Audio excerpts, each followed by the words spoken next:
Welcome to Irish and Chin's YouTube channel. I need y'all to check out our radio platform, soundchatradio.com. Soundchatradio.com is broadcasting to 31 cities worldwide. If it's in the news, we are talking about it right here at soundchatradio.com our way. It's entertainment, it's music, but most of all, it's conversations happening here at soundchatradio.com. Just so you don't miss out, do yourself a favor right now and subscribe, like, and share this channel, right? And don't forget to press that notification button. It's soundchatradio.com. 24 hours a day. Let's jump right into some conversation. Big up to Stan Smith in the building as well. He'll be joining us later. I don't know when he's going to be joining us, but he'll be joining us sometime throughout the show, right? Sometime. Celebrity, you know what the thing. Them man, they jump in when they feel like the conversation is worthy. You know what I mean? When the conversation gets worthy, they get involved. But I want to jump right into some great conversation here at Soundchat tonight. So let me start off at what everyone is talking about, or how would I put this, right? Because we gotta again talk about the repetitive, monotonous argument, debate, I don't know what else worse to call it, about Bob Marley and the status of becoming a national hero. That's, great conversation right now. Once again, it was happening, like around Heroes Day all the time in Jamaica. Right. But now, because of the Barbados situation, it is now back up in front. Back up in the conversation, right? But I don't want to start with that. I think I want to end with that. Yeah. I want to get to some other conversation first and build up that whole conversation, because maybe by the time we get to that part of tonight's show, some of you may have changed your mind. Some of you may be saying yes now and saying no later, or saying no now and saying yes later. What I do want to ask though, right? And by now, those of you would have already realized that Barbados has now become, they kind of just say, yo, Queen, let go. See you later. Yep. Let go. It was nice.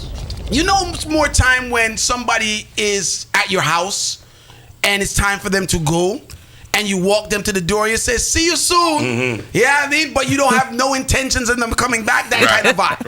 Right? Barbados has now said bye-bye to the Queen, right? And there's a lot of conversation centered around that. But one of the things that I see a lot of people focusing on as well, and even a big respected personality in Jamaica has been dwelling on it throughout the week, is Rihanna'S attire, right? And I want to talk about that. 718-554-8598 is that number in studio. So not only has Barbados stepped away from the Queen, right? But they have, they also named their ambassador, right? Because she was an ambassador before becoming a national hero. Rihanna, a national hero, right?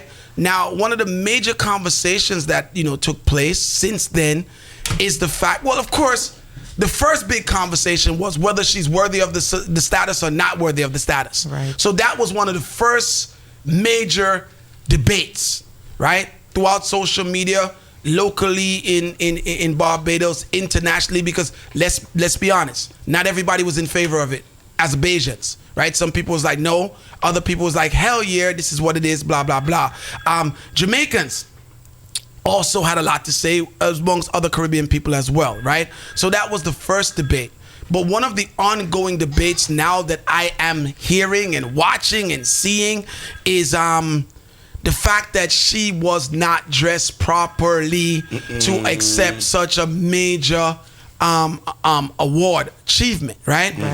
My question becomes, right, because I see, and a lot of the clashing that's happening on social media, you kind of see the generational clashing, right? Because you can see, based on how people are wording what they say, you can kind of think at what age group they belong to and what generation, and you understand. So there's this big back and forth about what is appropriate, what is inappropriate to wear. Now Rihanna wore a sleeveless dress, right? With no bra.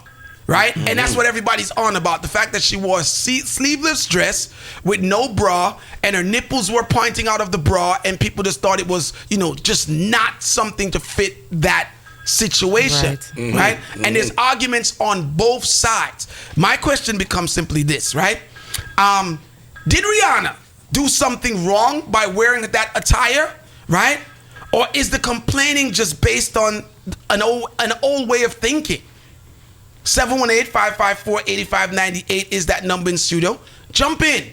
And I want to hear from you guys as well. Like, did she do something wrong by saying, yo, this is what I'm going to wear? Now, let me put it out there, right? Because I see people arguing it as well.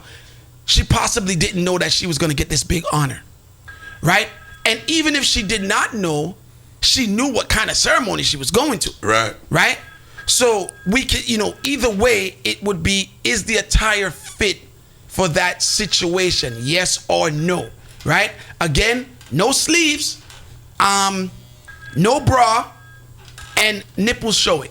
718-554-8590. And I don't know how to get more descriptive than that. Right, that kind of puts it out. Yeah. Right, that puts everything out there. Everything. Have a picture right, that and she was then, giving her national heroes, honor, and all was well. However, the media has gone crazy with it.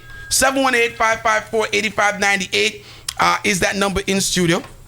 I would like those of you to jump into the conversation. It is a big conversation.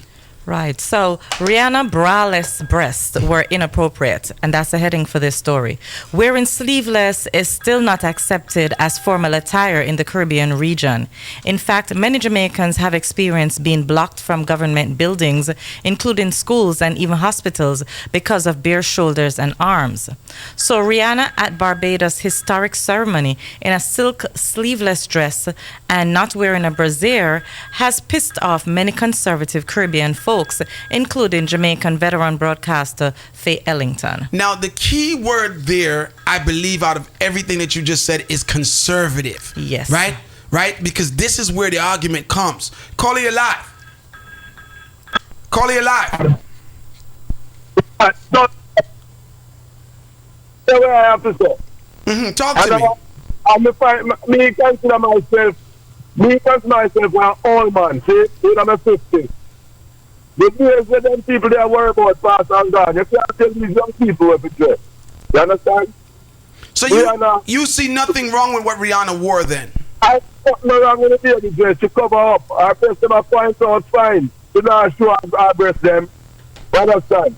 A different era. Like you said, we are in a total different era. And this is where our majority of the young people in this era carry themselves. The most important thing is that she's fully covered. Okay, so she's not naked. She's not naked. She's not showing no skin. All right, 718-554-8598 is that number in studio. I want you guys to definitely stick on topic tonight because I'm going to be moving the topics fast. Stan is in the building as well. Stan, what are you feeling about this whole thing? Because I know you've been following it. I know, but first of all, I think it is a generational thing. You think it's a generational thing? It is a generational thing. And I think the standards of dress are evolving and they can't stay, they're not going to stay the same. I get the conservative folks who feel that she should have probably dressed a lot more down. And a lot of the people, a lot of it goes back to also religion because, the ladies in Jamaica, you can't go to church with sleeveless. So I think some of that comes into it. But in all fairness, I think she did what she had to do. And I don't think that, first of all, Mayor Motley, they knew how she was going to dress. The government, the Prime Minister knew, and everybody knew.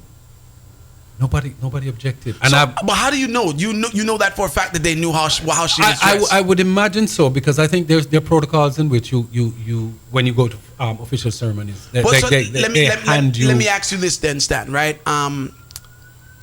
Someone as a big journalist as yourself. Like, let me ask you, did she do something wrong, or is this whole controversy just based on an old way of thinking? It is. To put it bluntly, yes. It's based on an old way of thinking. That's why I say it's a generational thing because it's old. All right. And the younger generation, I guarantee you if you did a poll right now across the younger generation, Chin, you're not going to find any of them finding any problems with it. Call you alive. Greetings, Soundchat. Greetings, my brother. Thanks. Chin, hear me now, man. We are 53-year-old, and I'm a musician. We are major in the minor right now because they look for the things that Rihanna do for Barbados, and people are worried about what she dressing. I mean, understand it, change, but at the same time, we pass them. Right now, Jamaica should then kick out the Queen, and me love how them kick out the Queen because them the deals they done. Mm-hmm. You understand what I say? So right now, Rihanna I do so much in Barbados because for 50 years since Rihanna get big, we see Rihanna on Oprah and so many places promote our country and impact so much stuff to our country. So we need to focus on them things there instead of the little dress. Because I don't tell no lie to you. I see why I say him with the bra. I look funny and them the things that just pop out in my head, but at the same time, I know we are dealing with Brett. And then guess what? I don't want anybody to feel like this is chin picking. This is chin picking, yes, but picking your thoughts and picking your brain to see where you are, right, in your mental space right now. Is this a violation to you? Is this something to say, well, you have been given this high honor and this is the way you come to accept it? Or are you saying that, yo, this is who she is, right? And, it's not about what she's wearing, but it's about the works that she's done.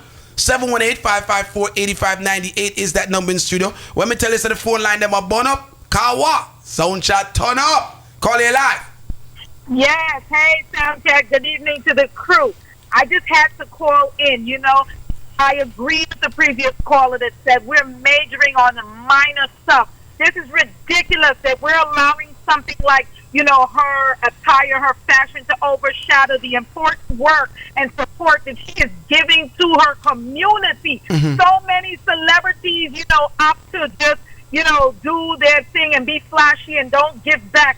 And here we have this young lady that has been consistently showing up as her authentic self and not forgetting her roots and where she comes from. We need to be down with the nonsense, this draconian, archaic nonsense in the Caribbean. I'm from Guyana and they do the same nonsense where you go to the bank or the post office and you can't go in because your arms are out. I'm like, it's 90 degrees outside. We're in the tropics. What do you want me to do? Right. You know what I'm saying? It's ridiculous. We're in a new age. She is a celebrity. We know these celebrities, they push the envelope all the time. They got to stay current. They got to make sure they're keeping it fresh.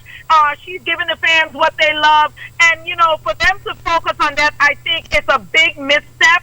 And we need to stop and we need to encourage and support our young people when we see them doing the right thing and stop majoring on the minor things. So I'm here for Rihanna and whatever she's doing. Big ups to her. And, they need to leave her alone. All right. That's it. My question is to those of you who are listening, and I want you to stay on topic. I see the phone lines blazing, right? And there'll be other parts of the Barbados conversation later on, right? So right now we're speaking about Rihanna and we're speaking about the attire. Right. Did she do something wrong, or is this argument just based on an old way of thinking? Stan, you wanted to say something?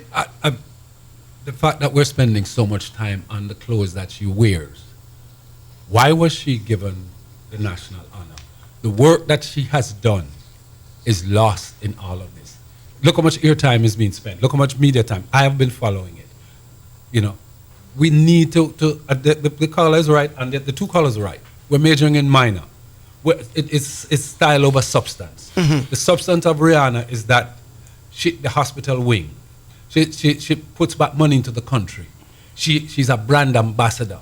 She's taken a country that is a small country and placed it on the global map, it's punching way above its weight, mm-hmm, because of her. Now people will go to Barbados because of Rihanna, who she is. Now, why is that lost on people? So there's a lot of arguments here, right? And hypocrisy can be present in any form, mm-hmm, right?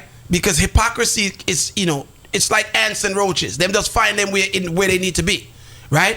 One can look at it and say, yeah, we can champion Rihanna because it's Rihanna. But if we were having a formal occasion and somebody who was a contributor that was rich showed up in jeans, it would still be a problem. Absolutely. Right? Time and place. I was just speaking to a brethren, right? And he was telling me, and I said to him, wow, brethren, and this is a great conversation, right? Now, I just want to say that, right? I was speaking to a brethren of mine, right? and he was talking to me about an event that was done in honor of the burning spear. Now, I've never seen burning spear in nothing more than jeans and his thing. That's his thing. That's his identity. That's who he is, right? And in the conversation, the brethren was saying to me, but it was a dress, black tie affair, and ba ba ba ba ba. And even though Burning Spear showed up to acknowledge, the award, people were really upset. Like, yo, we dressed up to acknowledge you, but you're not dressed up to accept our acknowledgement. So again, don't make what you're saying just based on Rihanna being a superstar. This thing has is a swinging door. Of course. And I'm not saying though, right, that Rihanna's wrong. I'm not saying Rihanna's right. I'm just throwing it on the table so we can have great conversation. Now, also, can I come to your wedding in sneakers? Can I wear my Jordans to your wedding? Would you not be like, no, but some people would be like, yo. Of course you're going to look at it. Chin has come, right, to my wedding in jeans, sagging, right, and a hoodie and Jordans. Do I get away with saying I'm Chin and this is how I dress every day? So if you invited me to your wedding, you should have known that I was going to come this way. So there's different arguments here. Let's be honest. Go ahead. Sorry, the truth of the matter is this, right? Nobody's taking away anything from her accomplishments. Nobody's taking away anything from her contributions. But at the same time, as we've all grown up, and I don't know if this is now going to be an all-time thing too, time and place. Time and place for everything. And when everyone is going to different places, they make sure to present themselves a certain way. Now, let's be real. If it wasn't Rihanna, but it was another person getting acknowledged for this, dressed the same way, they wouldn't get this pass that everybody's giving because Rihanna is Rihanna. She's a celebrity and she's young. And if another young woman did that, they wouldn't give her this pass. The flip side of that is also, if it wasn't Rihanna, probably people wouldn't be talking about it if it was just some random person. Janet, no name. But it's a good conversation to have because what it says to me, Sherry, or what the conversation really, what I'm trying to get jogging in your mind, Stan, is that are we at a place that this formality needs to be changed? Or does this formality still keep some type of legitimacy? So I'm saying, does this mean, and I'm just going let me ask you a question. I served as an assistant director at the Red Cross. Every day I wear a suit and tie for years. And everybody on television, every journalist that I followed when I was going journalism school, wore suit and tie. Have you looked at any of the journalists on television recently? Breakneck shirt. Some wear jackets, some don't. I'm saying dress for formal occasions, dress for special occasion evolves. Right, and I get that. But then my argument may then be to you, talk to me when somebody has a hoodie on. That's what my argument is. I get you. I don't think Rihanna would have come there in one of the outfits that she performs on stage. Here's what I'm saying to you. There are degrees. There's a continuum for me. There's a degree. I think she pushed the envelope, no question about it. But I also think the envelope was not open to the point where it is offended. I would like to jump in here because I keep having to look at the dress to see what people are talking about. Because honestly, and Sherry's a Christian. Yeah, this is a regular cocktail dress. So the only problem right here is the conservative views of old-fashioned people. Sherry. We're past the point where you cannot wear sleeveless dresses in modern times. People, this is an outfit Jamaica's that not you past wear. that point. Yes, you wear this to a wedding. No, Sherry. No. Listen to what I'm saying. No, listen to what I'm saying. I'm saying this is a It's not a. Was it a formal event or a semi-formal What is event? being honored by the government? That's, you can't get more formal Yeah, than that. but I'm just saying you can have an event that the government is putting on. She has a. This is what you categorize as a cocktail dress. So, but our cocktail dresses are for cocktail parties. No, but I'm just saying it is a semi-formal attire. but- It's just that the style is a sleeveless. It is a long dress. Don't get me wrong, Sherry. So I don't see I anything have- wrong with our dress. I have nothing wrong with what Rihanna wore, right? Totally nothing wrong. I do have a little gripe with the justification that people are giving for what she wore. I'd rather someone just say that it's now time that we look and realize that these things are old, out with the old and in with the Exactly. new. I'm good with that. What I'm not good with is when people say, this is who she is regularly, so why do they care what she came in? And Exactly. can I just say That's a one total thing? different It's a thing. problem. Can I just say one thing? Rihanna is who she is, and she's getting this honor based on that. You understand? So it's as if people are hold on. You would have expected her then to come as somebody else, not being herself, because somebody is giving her honor for who she is and what she represents and who she caters to. So you have to know the person that you're choosing. So maybe they chose the wrong person because this is who she is No, authentically. no, I don't think it's the wrong. She is a stylish young lady at a certain she age, couldn't be and this is stylish? appropriate for her So she age. couldn't be So stylish why with are a brassiere? people thrusting Sherry, their old Sherry, thoughts on Sherry, her? couldn't she be stylish while wearing a bra? That's the question. and then Sherry, is there no stylish brassiere? Let me just say this as a female then. Okay. She could be wearing the same dress and it wasn't windy and you wouldn't see her nipples. She can't tell you that her nipples going to Could stand up she have because been of whatever. stylish with a bra? I'm That's just all I being, wanna know. there's Let me. I'm just saying. What I'm saying. that can happen or it don't have to happen. Again. She don't must think about that. She just say, this is a nice dress. She has nice breasts and she doesn't necessarily have to wear a bra. I'm going to ask one. It is just the I'm going to truth. ask one question. I believe Chief. that we're missing the target. Hold on. I'm going to ask one question. She's been the ambassador, which means she's been to a number of formal events on behalf of Barbados. How did she dress at those events? Same way. But that's not important to the conversation. This Well, is what I'm trying to say. At the end of the day, right? You know my argument. Open up the puzzle, put every single piece on the table, and then put it back together. Don't have the conversation with pieces still in the box. The conversation is not about what she's done before that moment. The argument is based on that moment. That moment can mean quite a few things. It can be Rihanna saying, listen, this is a statement I'm making. My country is now getting independent from the Queen, and I'm dressing different than how I can buy that. people expect me to dress because it's now a different time for me and my country that I represent. That could be it a could thing. be it could be that, right? She could be speaking for a new generation of people, right? Which may include myself, that feels like I should be able to go in the bank and make that my deposit in my short sleeve shirt, right? Think about in Jamaica how many government buildings you cannot go in.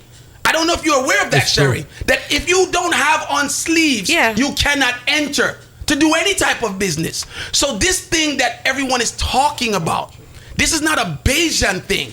This is a Caribbean thing that I would want to say is from colonial times. Exactly, and that's the point. Let me jump in, Chin.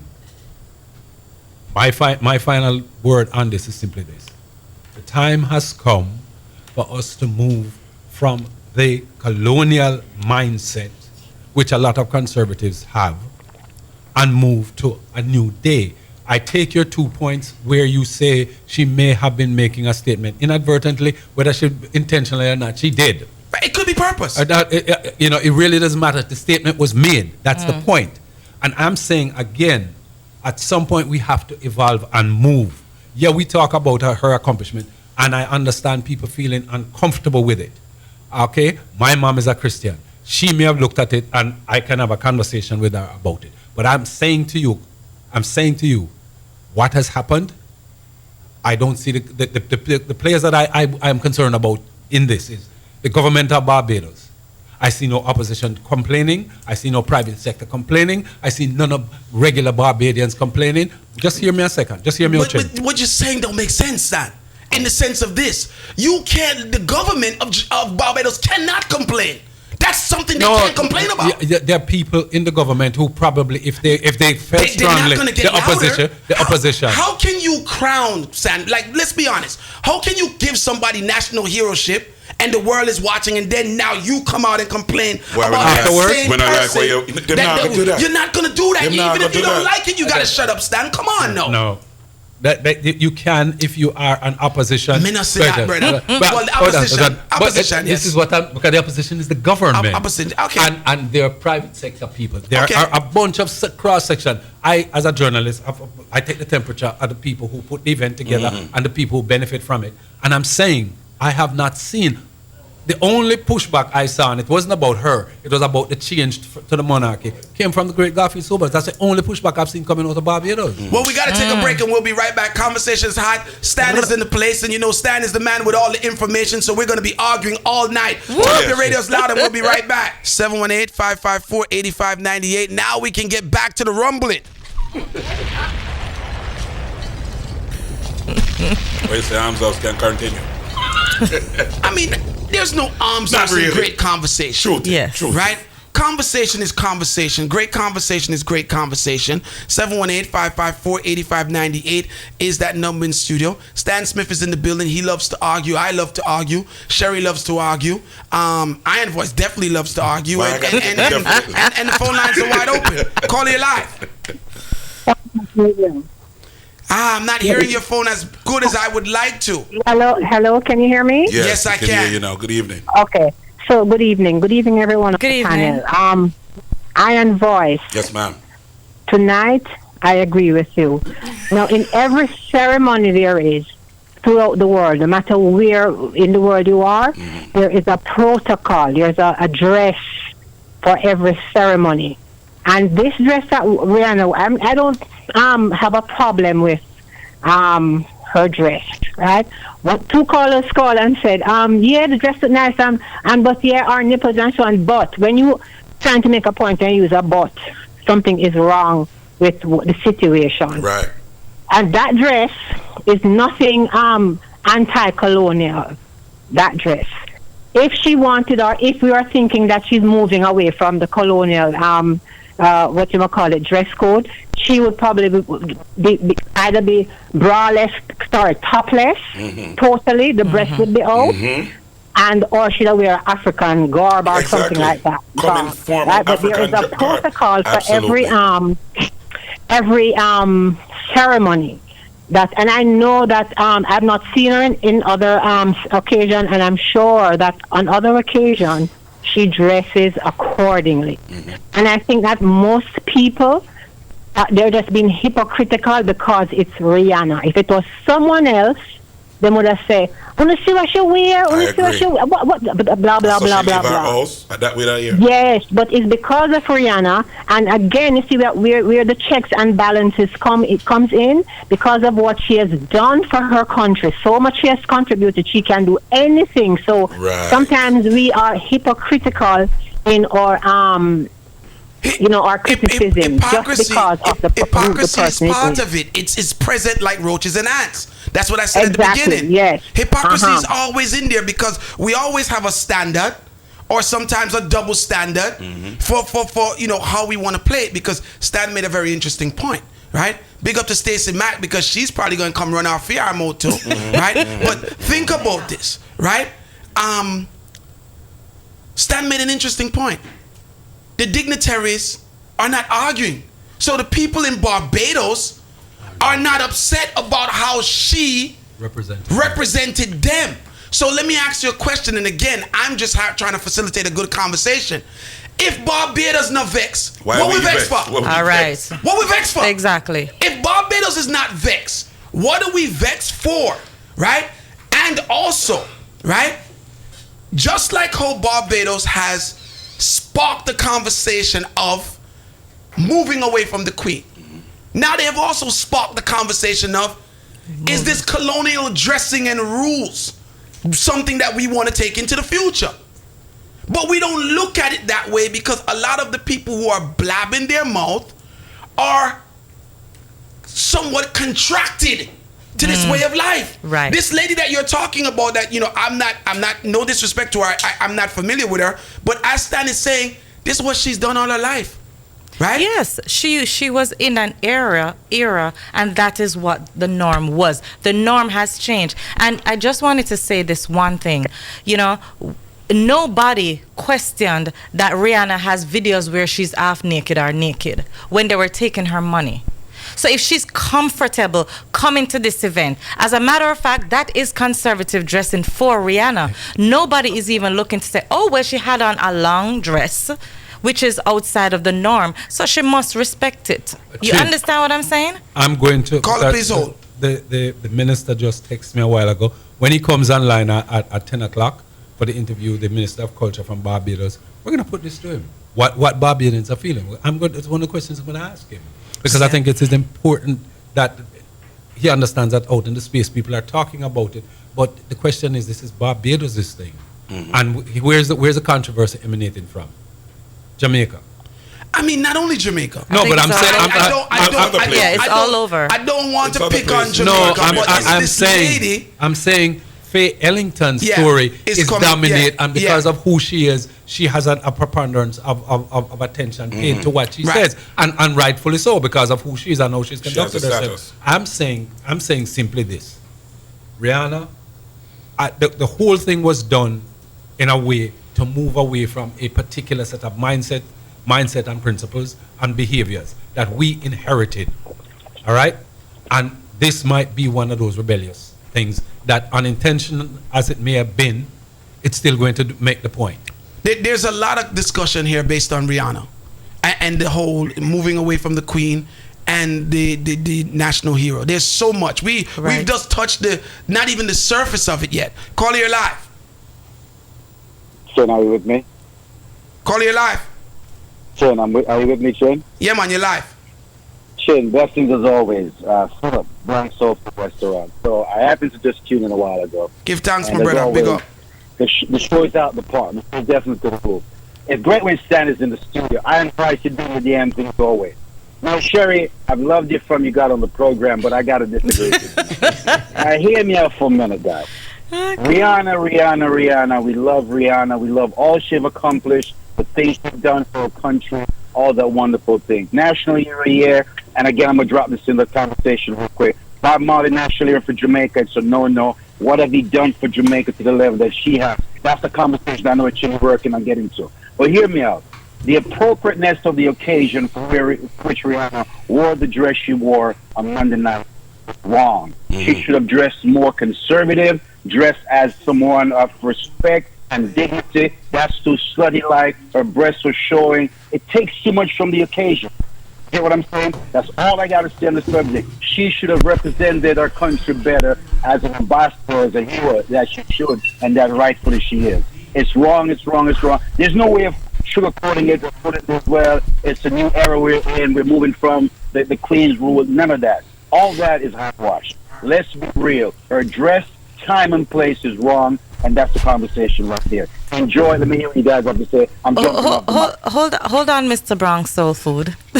What's up? I want to ask you, what? Just out of curiosity, it was wrong that she didn't have bra on, or was it wrong, or the dress was not appropriate? The dress. First, yes, she should have worn a bra if she didn't wear the dress she wore.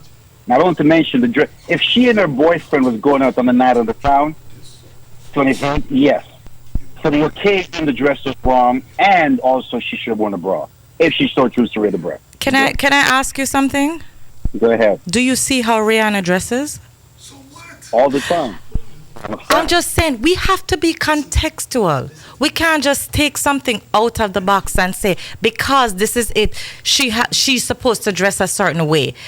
Based on how Rihanna dresses, that was appropriate. I'm just saying. Yes, she was fully covered. No. Sorry. All those dignitaries that sat on the podium on Monday night, trust me, their focus was not on the event. All right. Okay. And I'm not being perverted as a man speaking. It's just factual, Sherry. Inappropriately attired for the occasion. All right. Okay. All right, my brother. 718-554-4598. That's the number in studio. Listen, Sherry, I know what you're trying to do, Sherry. I know what you're trying to do. You're trying to say, listen, because more time, she wear shot. Oh, big up Stacey Mack, and she just joined in. So me know say, and you know something? Stan, me I gonna need you for defend me because it all gets sticky right now, you know, because Stacey and Sherry are team up, you know. Hear this now. But me defend myself. But no, honestly speaking, we're saying now that because Rihanna is usually much more scantily clad, we should be glad say she wear one long frock. No. That's what you're saying. No, That's exactly what you're saying. Let me tell you what I'm saying. I'm saying that if her whole thrust is to do what she has to do, be all that she has to be authentically her, we should accept the woman however she is. No. Because she did not disrespect by coming in there in the naked clothing that she normally wears. So to me, she put an effort out. So again, you're saying we should have glad say she wear a long frock. Because we have a mindset where we think that if you're not dressed a certain way, it is not right. And we're not even going into the Christian part of it. She have on a long Christian thing. to do with this. Stacey, what So, you have to Mr. say? Iron Voice, you think I'm coming here to argue with you tonight? No, as you guys know, I'm not the most conservative dresser on the block. Well, I don't mind showing some flesh. However, the argument that I have to back up 100%, I have to say is, I don't want you coming in your jeans and your sagging Which she the sweatshirt. didn't. Right. I'm a wedding. I don't want you to do that. Time and place. Time and place. Time and place. I do agree with that. No, do I say that the dress code? You remember when everybody went crazy with Michelle Obama showing the arms? Am I saying that some of it is archaic? Absolutely. Absolutely, because Absolutely. she was not. There was nothing else. It was just her arm. Correct. How can you complain about that? Correct. If it was just Rihanna showing her arm from her shoulder down and the same way Michelle Obama did that, Right. me would have said, "Come on, man, you not go hard." Right. You not go hard. Given the stage and the platform that she is a national hero, you know. We're not talking about ambassadorship is one thing, national heroism is another thing. Right. I do believe that it calls for a little more formality. Absolutely. And the showing of the nipples, and me's a man who not anti that, you know, but not on that stage. Listen to me, and I can say this. I have to. I will say this. Me not like dress up for gonna wear, you know. I mean, dress up going Me not like to dress up, you know. Jeans and sneakers are my thing, you know. Anywhere me can get away with that. One of the greatest thing about being a DJ is, no matter what the dress code is, unless it's a wedding, me can jeans and sneakers the thing. Because me a DJ. You understand? Unless you tell me, say, it's a formal event, and me good with jeans and sneakers. Me not like dress up. But time and place. There's a certain appropriation. And again, what I'm going to reiterate is this. You cannot sell to me that this is a colonial thing. This is a result of colonialism, because I know this may be a shock to most people, but there was civilization before white people come and do the before white people colonize. And do you know what you had in those civilizations? Formal dressing. But what was the formal dressing? It doesn't matter though, Sherry. But that's what I'm saying. Sherry, they were wearing their own formal dressing, not something that was thrusted upon them. Sherry, listen to what I'm saying. Okay. Listen to what I'm saying. If we look at ancient Egypt, you see they were in ancient Egypt formal wear, right? But we're wearing our colonial masters' formal wear. While our African people were going topless. It is not. I'm just saying. Let me ask a question. If we are to go that route, and we're really going based on our ethnic background and our history, that's where we would end up. So we're not going there. I'm just saying people should be allowed that freedom. That's all I'm saying. Let me ask you a question though, Sherry. But again, we cannot then say that it is because it's a revolution against colonialism, because as you said, that's a cocktail dress. What kind? But it's appropriate for her age. But no. Okay. See, I just think there's a lack of reverence. We got some callers. Overall. Caller, you live. Yes, all I can say about Rihanna, she was a diamond in the sun. So you enjoy the picture. Call you live. Hello? Call you live. Call you live. Hello? Yes. Yes, I'm calling to say there was nothing wrong with Rihanna'S dress. Okay. No. Let me tell you something. I think it's the first people, and some of them are so hypocritical. Them dress, them people, them street and them hat, and them cover up and then leave for something else. And all of them have messed with the pastor. Please, that's ridiculous. There's nothing wrong with that dress, as Shani said. It is appropriate for Rihanna. Plus, apart from Mr. Obama and glad that young lady brought it up, also the same thing that Princess Diana went through when she started wearing clothes differently. That is the girl people used to wear just a nice suit and everything to go to dance. In the 70s and 60s, when we went to the movies, we dressed up like we went to a party. I went to come to America on the plane. I remember my mother had a suit made for her and my sister and for me and my brother. All right, 718-554-8598. The phone lines are going crazy right now. This is the conversation. Call you live. Greetings, family. Yes, Elder. Uh-oh. but no. Please don't beat me. Don't beat me. Brother Iron Voice. Yes, sir. You are the man. Thank you, sir. Thank you, sir. I am so proud of you. I don't know what to say. Thank you, sir. Why this is history. What a big up. Sister Sherry. Me know you're gonna beat me up. Beat me up. Listen to me. Listen to me, my queen. Listen to me. It is time our women start to stand up and show some dignity about them. What this sister, listen, this sister has to understand that there's protocols, and she has been given a position that she needs to uphold that position in dignity. Yes. I personally believe that she got it too young. She's much too young for that position because she's going to screw up. She's going to do a lot of screwing up before she leaves this world.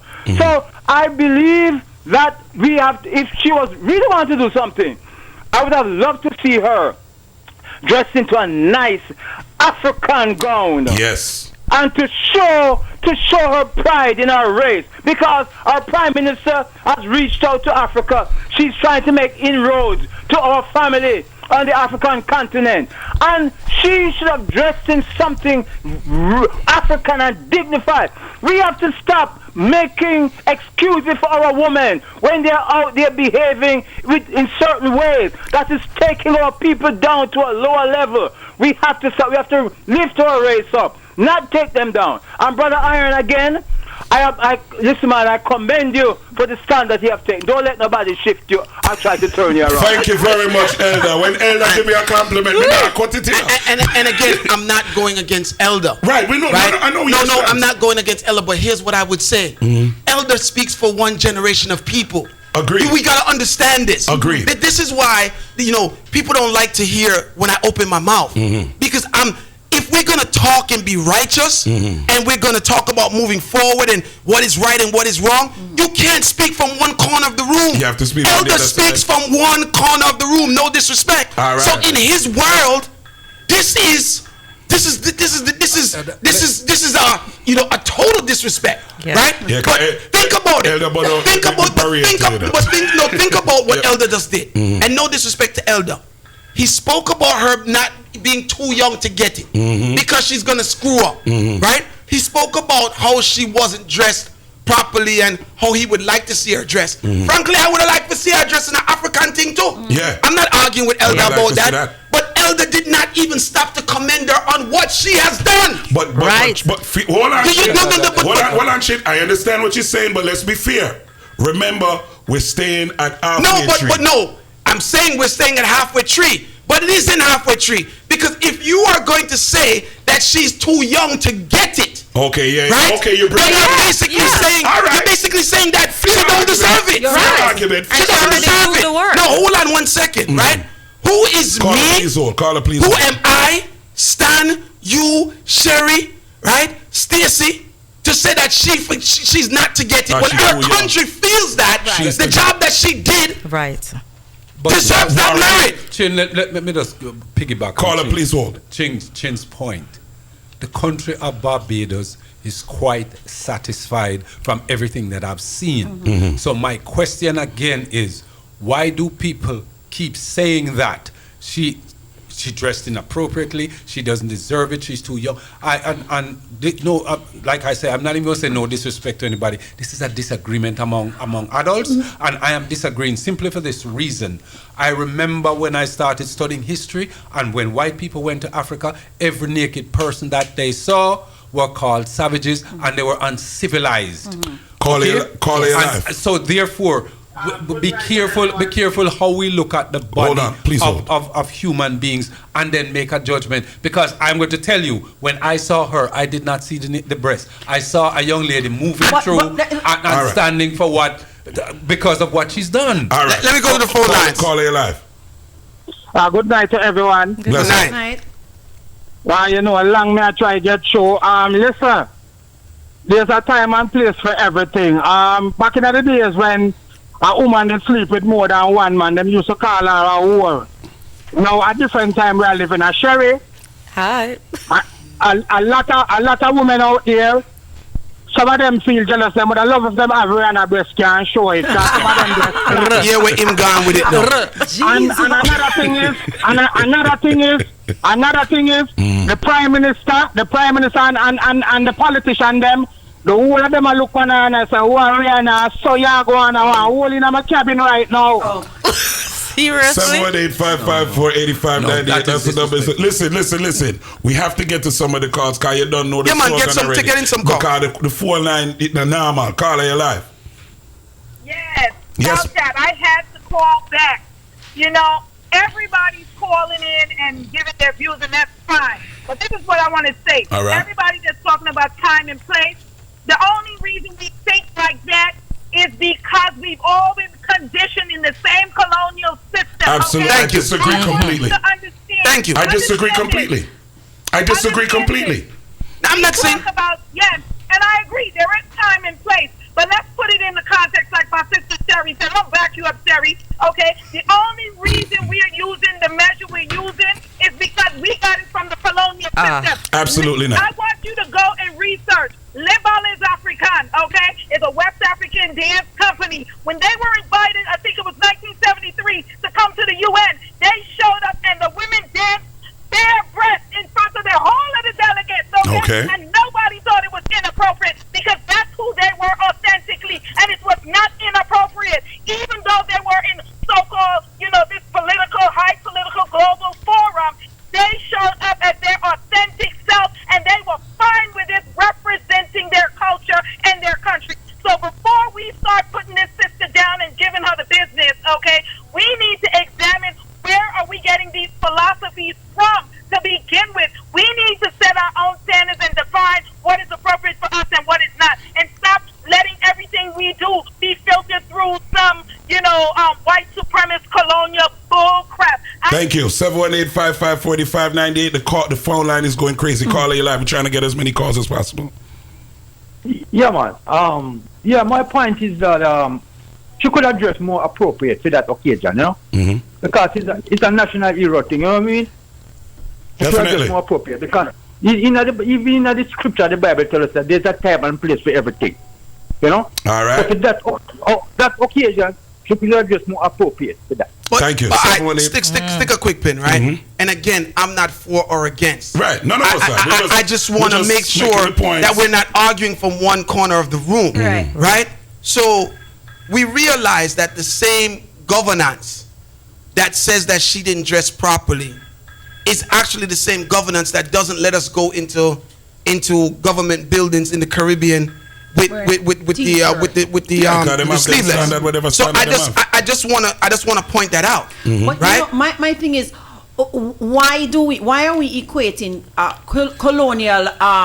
colonial stance to a simple matter of having some reverence for this is what I don't understand. Occasion. No, colonial. You hold different things. You revere different things differently. So why is it a colonial stance to simply paying a certain level of respect? Thank you. Colonialism. I don't see the equation. Hold on. Colonialism is not the genesis of respect, reverence or any of these things. I advise me have your back, man. Yes, but at the same time, right? The argument is simply this: Barbados don't have a problem with it. No, we know that, right? Again, they don't have a problem with it. They're moving away from their bondage, right? And therefore, maybe her statement shows that whole vision of moving away. It is not our place, because at the same time, when we're saying these things, and again, maybe you guys might think I'm taking it too far, right? We should also be boycotting the places in Jamaica that you cannot go in without the sleeveless. So maybe it's an introspective things from us as Jamaicans who are saying she don't deserve it, she shouldn't be there, Maybe it's a certain Jamaican people love dance abroad before them dance a yard. That is what we do. Because we're saying we're not brave, we have not been brave enough, or we have not taken that step first. It is it is not a problem for us as Jamaicans to cuss somebody else. True. Right? But if this happened in Jamaica, right, it might have been a whole different conversation. And we'll cuss everybody who said that she dressed inappropriate. Stan, right? That's all I'm saying. Stan was trying to say something. Essentially, I'm saying that when you look at what we're arguing about, Rihanna, the dress that Rihanna wore is relative to the occasion she's in. My argument is simply this: Rihanna dressed the way she dressed. I am pretty certain she was given a protocol by the government, and I have yet to hear them complain. So if other people, and I'm not knocking anybody's opinion because we all have one, I'm simply saying the fact of the matter is it's not disrespectful. Disrespect, kind of like a Jamaican dollar in New York, it is worthless unless you find the right the place where it has value. And I don't think she devalued the event in any way, shape, or form by the way she was dressed. I mean, I'm not saying that she was dressed the best. Don't get me wrong. I'm not saying that she was dressed the best, right? And I did see the nipples like what everybody. I see what people are speaking of. And chin blind, you know. Right? But at the same time, Stace, I'm just saying that, let's argue from every corner of the room. All right. Let me ask you this, Chin.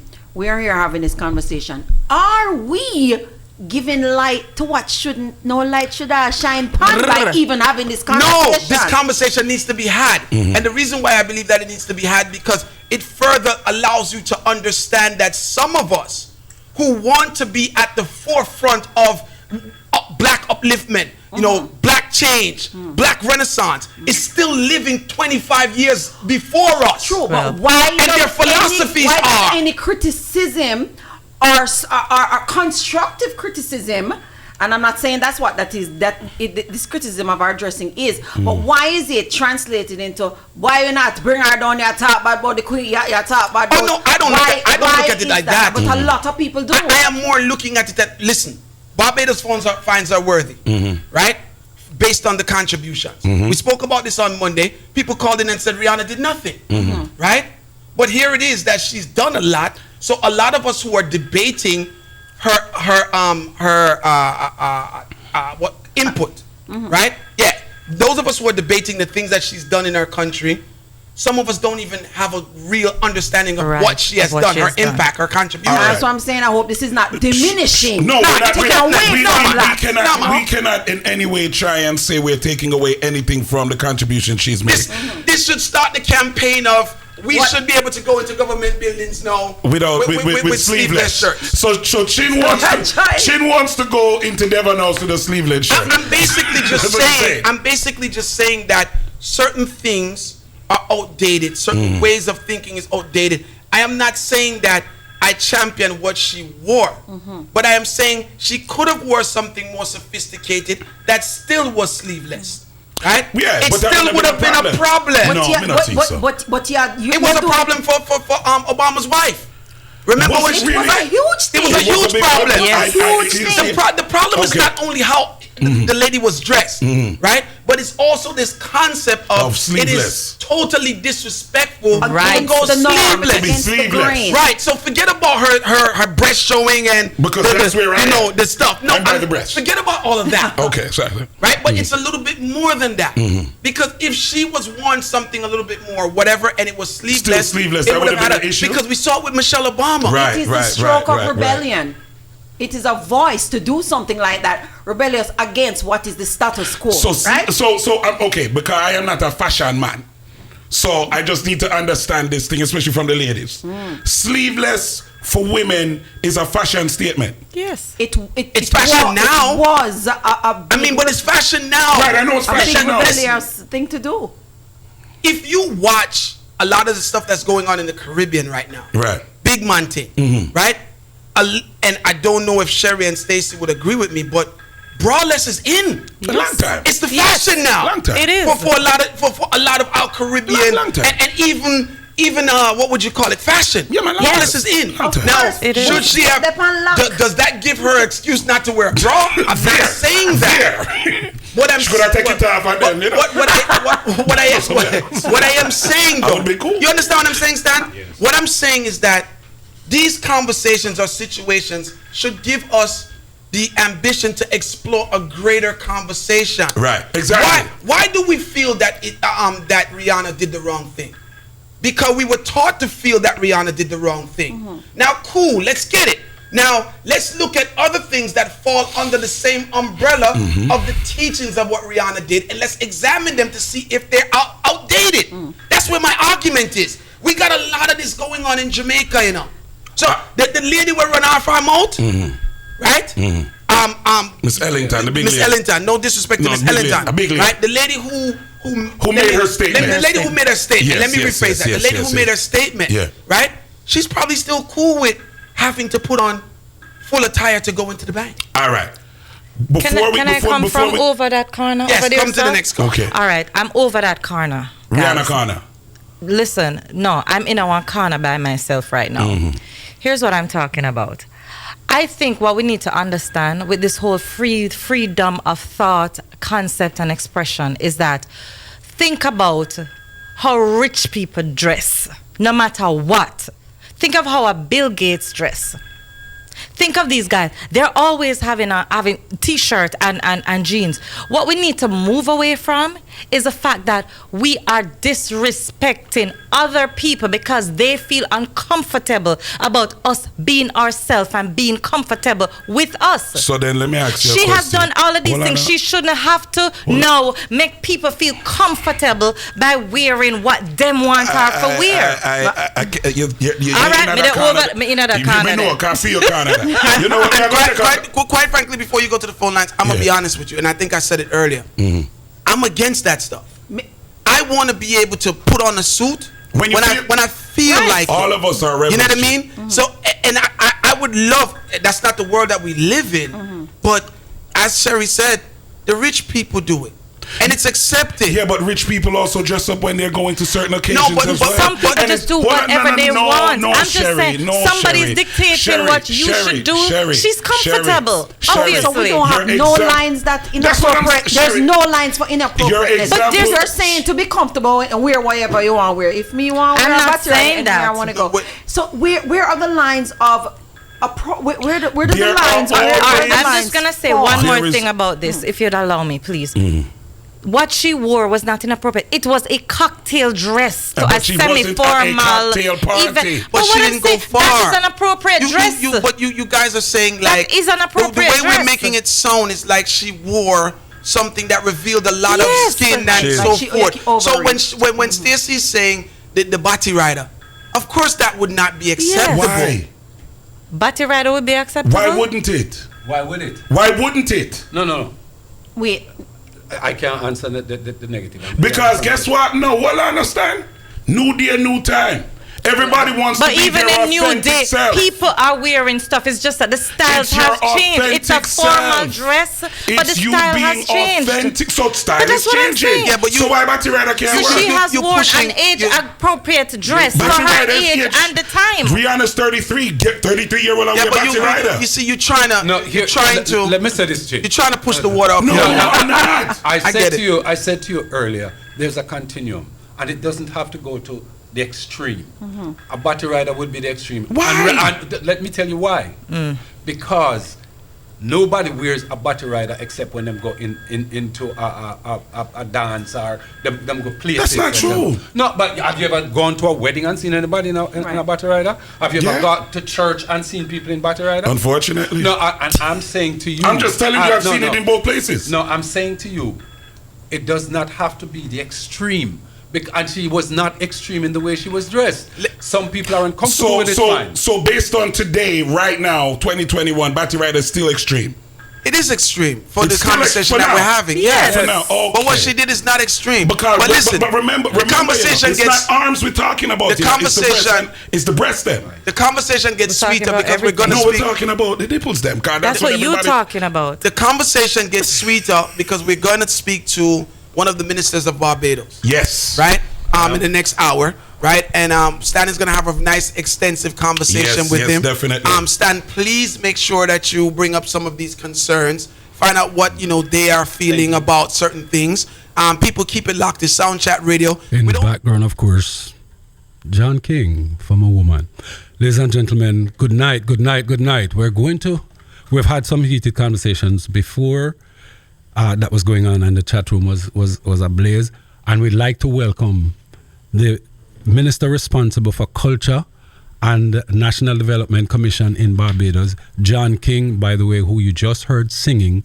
I am familiar with John, and many of us who are in reggae music are familiar with John from his days back when he was a singer.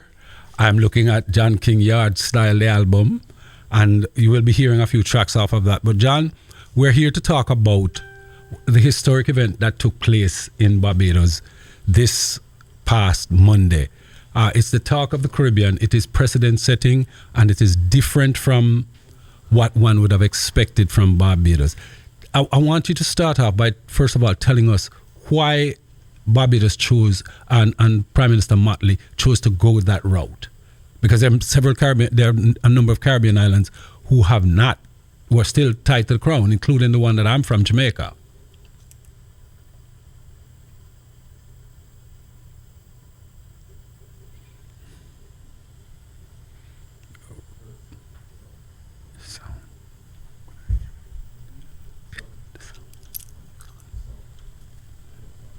Yeah, let me say, yeah, I can hear you. I'm hearing you. Okay, good. Okay, so I was saying that this has been the third attempt by different permeations of government of Barbados to get this done, and so this was on the cards for quite some time. I remember even being a part of creating a song in the early 2000s to deal with this same matter, and none of our were bold enough to make that step. Mm-hmm. And so what we've done is really completing a circle. You move from emancipation to independence, and then the obvious next step is complete freedom from the monarchy. And so Prime Minister Motley is very passionate, as all Barbadians are, about getting this done. Now I want this particular time, but I ask the question all the time: when is a good time for you to look for your freedom? And I think with our younger generations coming up, they wouldn't be kind to us if we didn't get this done at this particular point in time, knowing full well that two previous administrations failed to make this happen. Now, the question that I've heard asked by a number of folks is, does it really make a difference? Because they're saying a lot of Caribbean islands who are still a part of the crown are still successful economically, they're vibrant, and so what difference would it make? Could you tell us that? Well, let's put it in a simple analogy for it. Why do children leave their mother's home? They'll be successful outside of it, or they could be successful in it. but they will never be the ones who make their own decisions. And they're always going to be hanging on to mommy or daddy until death do their part. So you think about it in terms of you getting your people to understand coming out of a slave experience, coming out of a colonial experience, you're beginning now to forge your own national identity, which is more important than anything else. And you being able to make the decisions that are yours, construct legislation that is yours, not hand me down legislation, beginnings of a forging of a real nation, so to speak. And so it is very important. Once we begin to talk about economics and stuff like that, this doesn't stop you from expanding your field of engagement in the world. You know, one of the things that everyone can agree on is during colonialism, we were again stifled in terms of whom we engage with, how we engage with them. It's all being run by your colonizers, and you're tied to the queen still. You still have that shadow hanging over you, and as we move forward, and as generations become a little bit more enlightened in my mind, this is a natural step for anyone or any country that is really serious about giving its people their full autonomy. What would folks looking at this get from it? Because the rest of the Caribbean islands, for example, and I want to know if Barbados has now severed this. The rest of the Caribbean islands, the judicial system, the final court of appeal is the Privy Council in London. Will your breaking with the monarchy now allow you to use the Caribbean Court of Justice? We don't have to wait on that. We've been there already. Our final court of appeal has been a Caribbean court for quite some time now. Okay. So this really has no value in terms of us as a country. So the Caribbean Court of Appeal has always been ours for a long time. Now, looking forward to the economics of it, I remember as a student looking at the neo-colonial period where we got what people call flag and national anthem independence because our economies were still tied to Great Britain. What is the relationship going to be with Great Britain and Barbados? Well, I believe it's going to be as cordial as it always has been. I don't see any reasons why it shouldn't be, unless you have to deal with the unfortunate superiority complex that some people have, and then you can deal with that. But remember, we're still members of the Commonwealth, and we're still a part of the global family.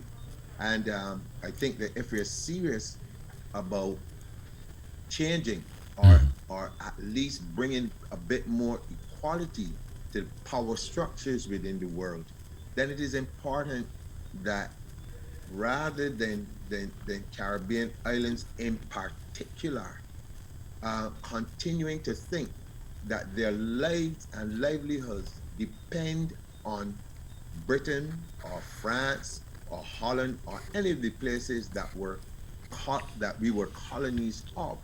They should begin to think more in terms of the region itself, CARICOM and the rest of it, English speaking, Spanish speaking, and whatever, coming together and beginning to make those ties with the continent of Africa and engage with the rest of the world as an economic bloc ourselves.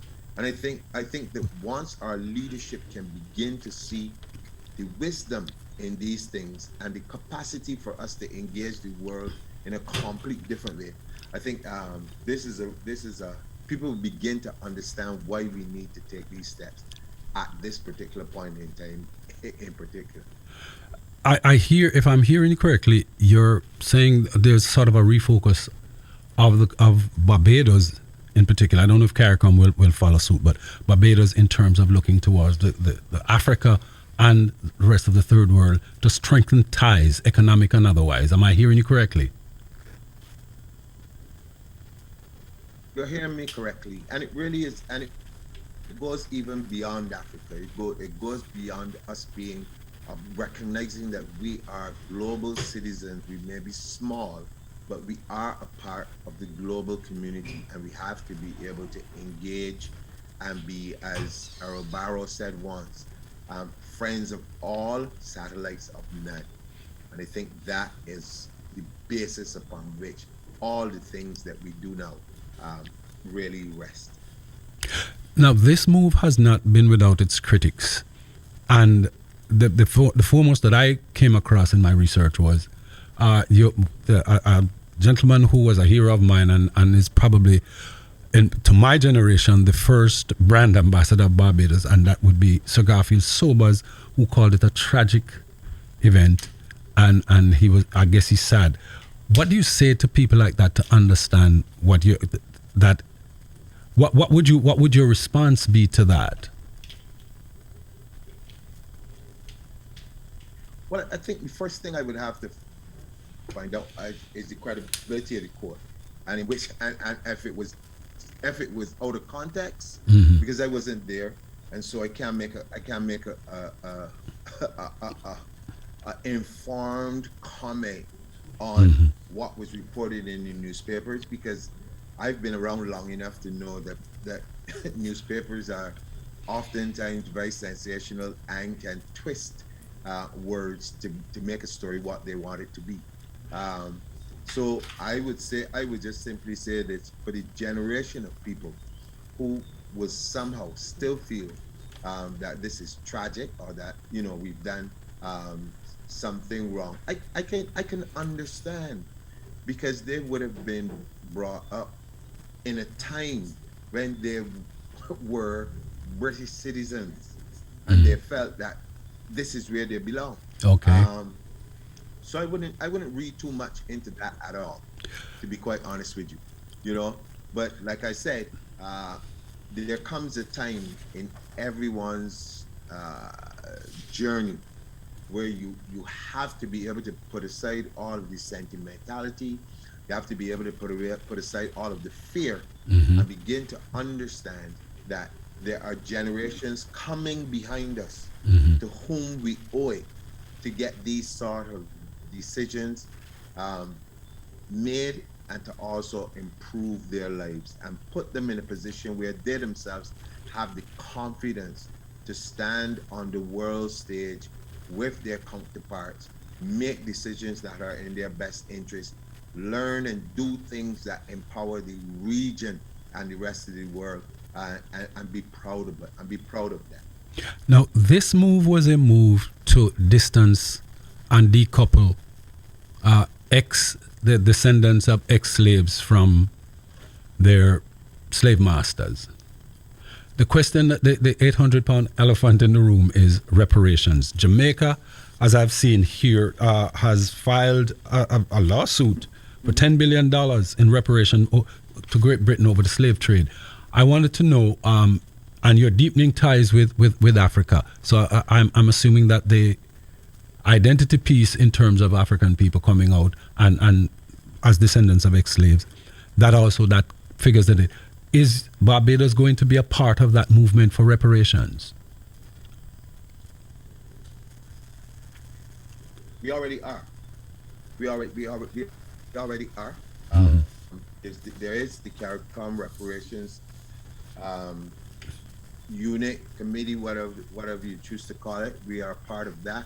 We also have our own local Barbadian reparations task force, looking at various strategies and things and ways that we can, first educate our people about what reparations is, because the conversation can become very twisted once you begin to start to put a dollar value on it, because there's no amount of money that can pay for the lives of those people who were lost. There's no amount of money that can repair the damage that's been done to people of color, of African descent, both. And when I say this, I want people to understand what I'm talking about psychologically, and both spiritually, and both, to be quite honest, in their health. There are lots of problems that we have inherited, even in terms of the chronic non-communicable diseases that we have from the bad diets that we were forced to have and to actually become a part and parcel of our culture. So there are all sorts of things that you're dealing with that need repairing. Now, there's some of it that we have to do for ourselves, but I think that Europe has become the place that it is on the backs of cheap, in fact, I wouldn't even call it cheap labor, on the enslavement of our people. Free labor. And it's not an issue to be trifled with, or it's not a situation that you issue that you can trifle with. It is very serious, and it has implications for hundreds of years on our people. And so therefore, we have examples and we have precedences that have already been set, right? So everyone keeps talking about what happened with the Jews in Germany, and people have no problem with them having reparations for years after.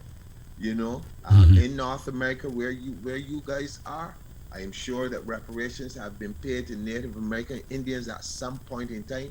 So there are a number of examples out there. In fact, I remember quite clearly when there was, I think it was Lockerbie, there was an airplane that crashed in Lockerbie, and Libya had to end up paying reparations on that.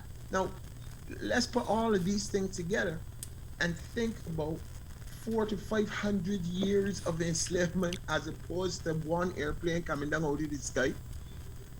6 million Jews, or whatever the total number was, that I think, and if you put all of these things together, how can any human being with a conscience not see that what has transpired through that transatlantic slave trade and the effects of it on our people?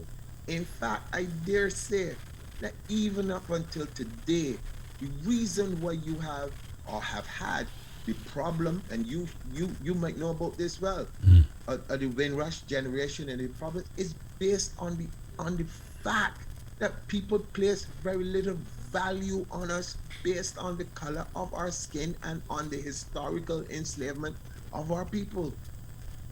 And so this is a discussion that in my mind, anytime that I hear people of color asking the kind of questions as to why we're going to do this, it tells me that the damage has even been more deep-seated and rooted than we think. And let me ask you this. At the ceremony, Prince Charles was there, and he apologized for slavery. And on the question of reparations, do the government of Barbados intend to pursue that with Prince Charles? Because your prime minister described him as a man ahead of his time when she's talking about climate change. So I'm just wondering how progressive he is on that issue, or if it's something that will be taken up. Well, I certainly can't speak for Prince Charles as to how progressive he is or isn't.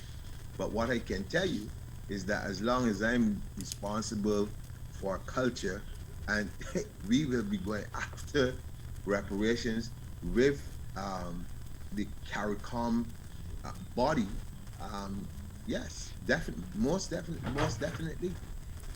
Let me ask you. It is not an issue. It is not an issue that we can shy away from. We will be doing a disservice to our younger generations of people. it sounds like you're forward looking in terms of the impact of what you're doing. It's not just for Barbados, but it's on a whole, it's for the region. How do you think this particular move will Correct. impact the rest of the Caribbean nations who have not ditched the Queen as head of state? I am hoping that this becomes a catalyst for others to observe and further understand that, you know what, this can be done. And what we should be seeking to do is to strengthen CARICOM as a body. And I think it must begin to think of embracing wider than just the English-speaking Caribbean, but you have territories like Cuba, Venezuela, you have all of these other territories, Guadeloupe, Martinique, all Spanish, French, and Dutch-speaking territories that we have to embrace within CARICOM, and that must be, as they always say, you know, there's strength in numbers, and there's also strength in different ideas coming to the table. And for me, it is important that we see this as, like I said before, that catalyst to move us closer to that reality. This is my final question on the particular move to decouple from Great Britain. Your new president, Dane Sandra Mason, who happens to be female, I think it's the first female governor general we've had, and now she's become the first president. Is that position in the Republic going to be a ceremonial one, or one where you have separation of powers and she actually has powers?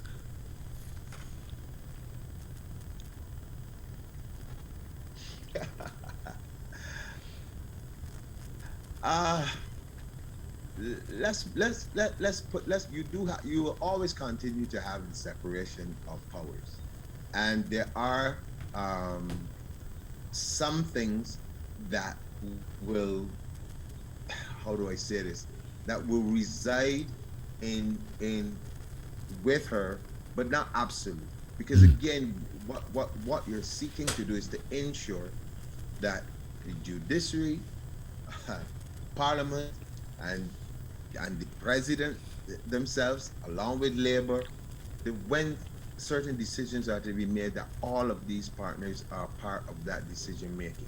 And so it's going to be interesting as we go forward, as we develop, you know, and I don't think that this is going to be anything that's going to be static or set in stone, but will always be as fluid as we decide now going forward. Now we're going to shift gears and go to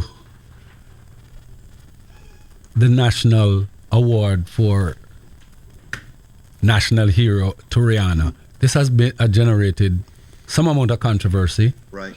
So I want to start with asking you, why did you choose Rihanna? Because it is not typical for national heroes anywhere to be musical icons.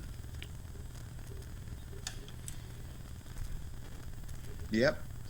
And one of the things that we're trying to break is that your heroes must fit a particular criteria set for you by whom, you know, or even the idea that your heroes have to be of a certain age or dead.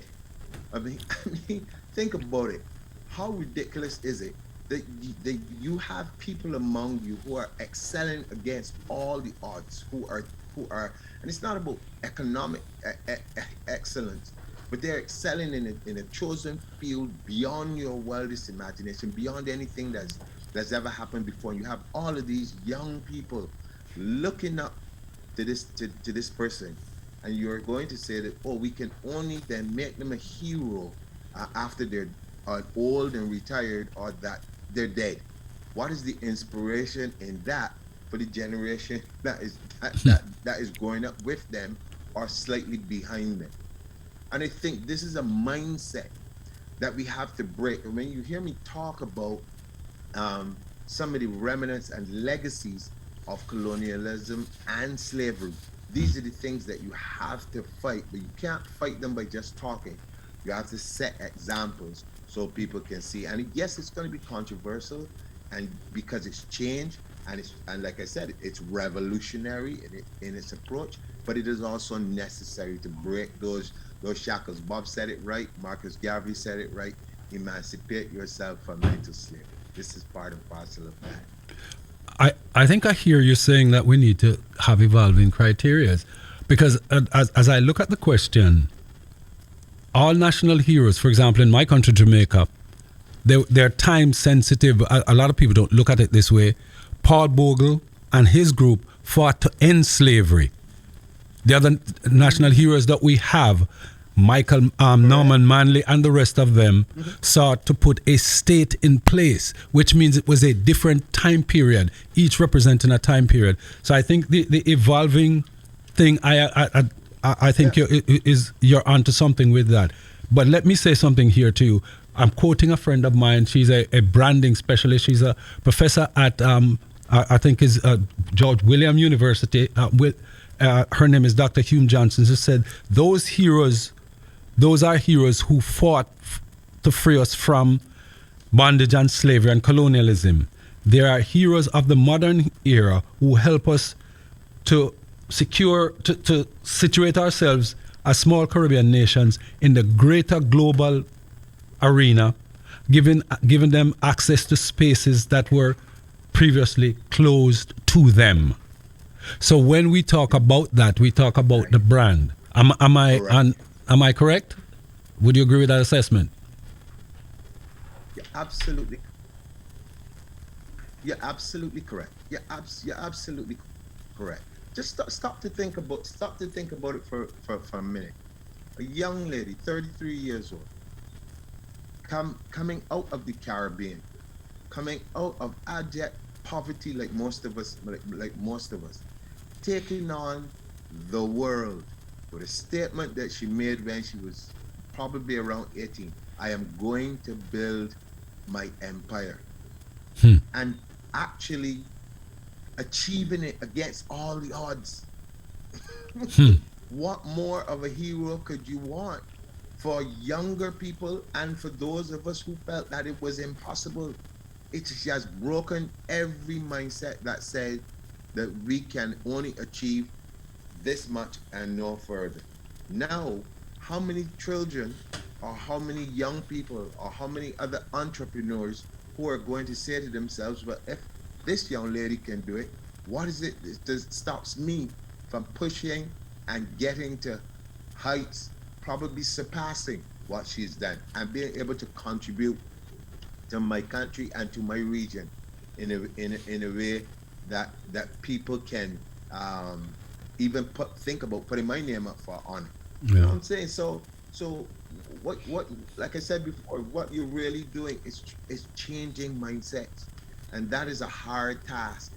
It happens over a period of time, but I think with the things that we're doing and that we put them in place, and I go back to my original assessment, that if we can get the rest of the Caribbean to come along with us, this can only be good, not only for the region, but for the world at large. We know that in politics, leaders with charisma and vision tend to dominate, and you are working for a prime minister who is a rock star. To put it bluntly, in our hemisphere, she is seen as a rock star. Yeah. In a lot of ways, she has taken the mantle. I'm looking at her at the climate change and how dominant she was. I'm looking at her at the United Nations and watching every head of state sitting for her speech while President Biden walks her out. That is not something that happens regularly. What it is like for you, I mean, you're used to the limelight because you used to be a star, but what is it like to work for a rock star in Mia Mottley, and a female at that, because now she is the leading voice in the Caribbean? I'll let you. Well, first thing I'll let you in on something. She used to be my manager of my band many years ago. So this is nothing new. Okay. This is nothing new. Okay. So I've been working with her for a long time. But I always knew that she had, even in our own discussions as youngsters, in our 20s, I always knew that she had, there were things that she was passionate about. That I think that all of us were passionate about as young people. And where I see her now, I'm not overawed or shocked about it because I've seen it for 30 plus years. So I'm just happy to be around and to be a part of this so that the rest of the world gets the opportunity to see it. And I think what she has done is given the region a new visibility in the world, because we have always been, regardless of our previous leaders, and this is not a criticism of any of them, but this is just a fact. We've always been an afterthought when it comes to the global family or global decisions. And so now we have someone with the passion and with the drive who is standing up and speaking truth to power. And that's basically all it is, truth to power. And we've got to use this moment for all of our leaders within the Caribbean region to get on board and do the same, because there's always strength in numbers, and I would always preach that. And I've seen where the impact of what you and your government have done has sort of stirred the pot in Jamaica. The former Prime Minister of Jamaica, P.J. Patterson, tweeted that it is time for the present Prime Minister, Andrew Holness, and the leader of the opposition, Mark Golden, to sit down, get together, and make sure the 60th anniversary of Jamaica's independence, Jamaica becomes a republic. So immediately within 3 days of you guys doing this in Barbados, your government doing this in Barbados, it is resonating already, because when Mr. Patterson speaks, a lot of people listen because of who he is. So in that respect, I think the leadership is being shown. How does Prime Minister Motley feel about her role as a female, a trailblazing female? You've known her for quite some time. This is a new role. This is a different role, and a dynamic one.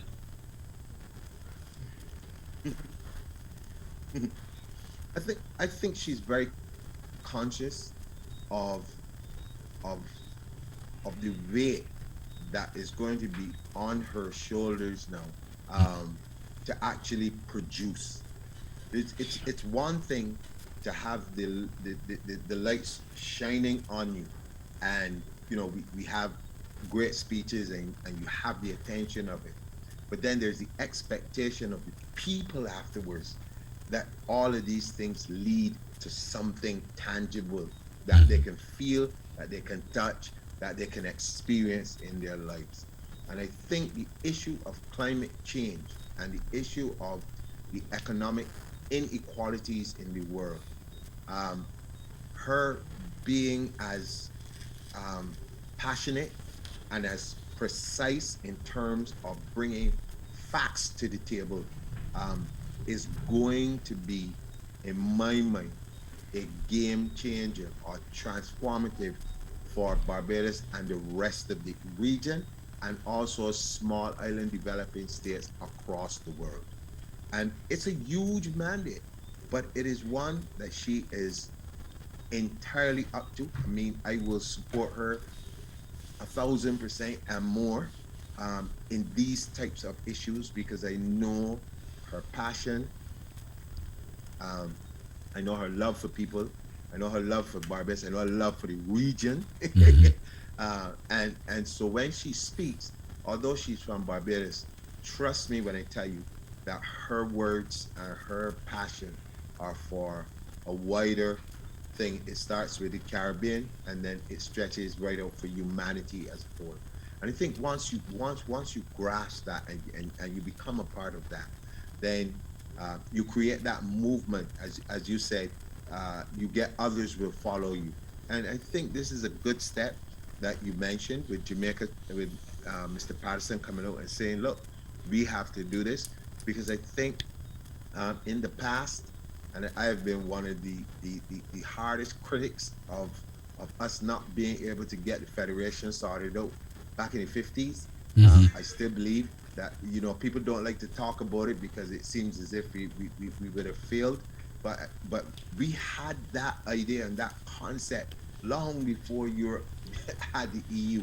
And I think that this era that we are in now, it is incumbent on all of the leaders across the Caribbean to ensure that CARICOM becomes that global voice that makes a difference in a world where we're still fighting might is right, and those of us who don't have the might in terms of financial might, we don't have the might in terms of military might, are left on the fringes to basically fight for ourselves against all the odds. And I think the time has come where we must stand unified on these types of issues, and we're going to make a difference not only for our region, but for, like I said before, small island states all across the world. And that support is there. I know it. I can feel it. And like you said, whenever she goes to speak anywhere, people listen, because I think this is the first time in a long time that a leader from our region has been so vocal and so forthright, and two, it's a woman, and and you put those two things together, and you have, in my mind, a recipe for success. Now, you spoke earlier about changing mindsets, and there were some comments coming out of Jamaica from one of the leading personalities in Jamaica about the way Rihanna was dressed, and it has been something that has really generated a lot of commentary. So I wanted to address the government. Was the government of Barbados taken by surprise the way she was dressed, or was there anything in it that you found objectionable? Because it seems that in the space and in some quarters, and very prominent quarters, there seemed to have been some problem with it. Okay, so let me say right off the bat that I have children. I have two daughters. One is the same age as Rihanna or whatever, and if they were dressed like that, I'd have absolutely no problem with it. We are in a complete different era, and I think the ideas of, okay, so you're going to a particular type of a function and you're supposed to look this kind of a way and this kind of thing. I think as time changes, a lot of these things are going to change. Fashion changes all the time. There was a time when the miniskirt, you would know when the miniskirt was seen as only for women who people considered to be loose and all these kind of things. So we have to be able to move past a lot of these old mindsets. And I always say to people, I don't judge people based on their clothing. I don't judge people on what they do. I judge people only on their character. And for me, a person, that is the best way to make any sort of judgment on a person based on their character. You might not like the way she dressed, but this is a young woman. And she's a global icon, a pop star, a fashionista, whatever. I don't see what the problem is. What I'm hearing though is a difference in generations, and I also I'm not oblivious to how that is, because when I was a young man and even I doing my music and doing my own thing, there would have been a lot of criticism about how we dress and how we perform on stage and all of that stuff from a generation before us. So this is nothing new, but that too shall pass. No, we here at Soundchat, we're always an ensemble. I'm asking the questions, but there's some people here who might have comments. So I'm going to let you listen to some of our other guests, okay, our host here. And right. I just want to say we're honored to have you on, Mr. King. And I also want to say it is always very it is always very refreshing when I hear about what the head of your government does. Not because she's just female, but because she's very vocal and she's very credible, and she really knows how to enunciate, and she's also very inclusive. So all the things you talked about, I like the fact that you're not just talking about Barbados, which by extension, she's not just talking about Barbados, but she's talking about a change of a mindset for the whole Caribbean. And you did talk about, Bob Marley's song about emancipating ourselves from mental slavery, and that is something I'm hoping that this change, because listening to some very intelligent people talk about that move, they are still of the mindset of that colonialism where they don't even see it as a move forward. So it's very refreshing. I want to congratulate you guys, and Stan did a great job of asking some of the questions I wanted to ask. But, again, we hope that you'll come back on the program and listen, keep up the good work. I'm hoping that this will somehow, push our government in Jamaica to make some changes in the right direction. I just want to make a quick comment that I want to congratulate Barbados. You're welcome. For stepping out in the forefront from breaking away from the crown, and for recognizing Rihanna.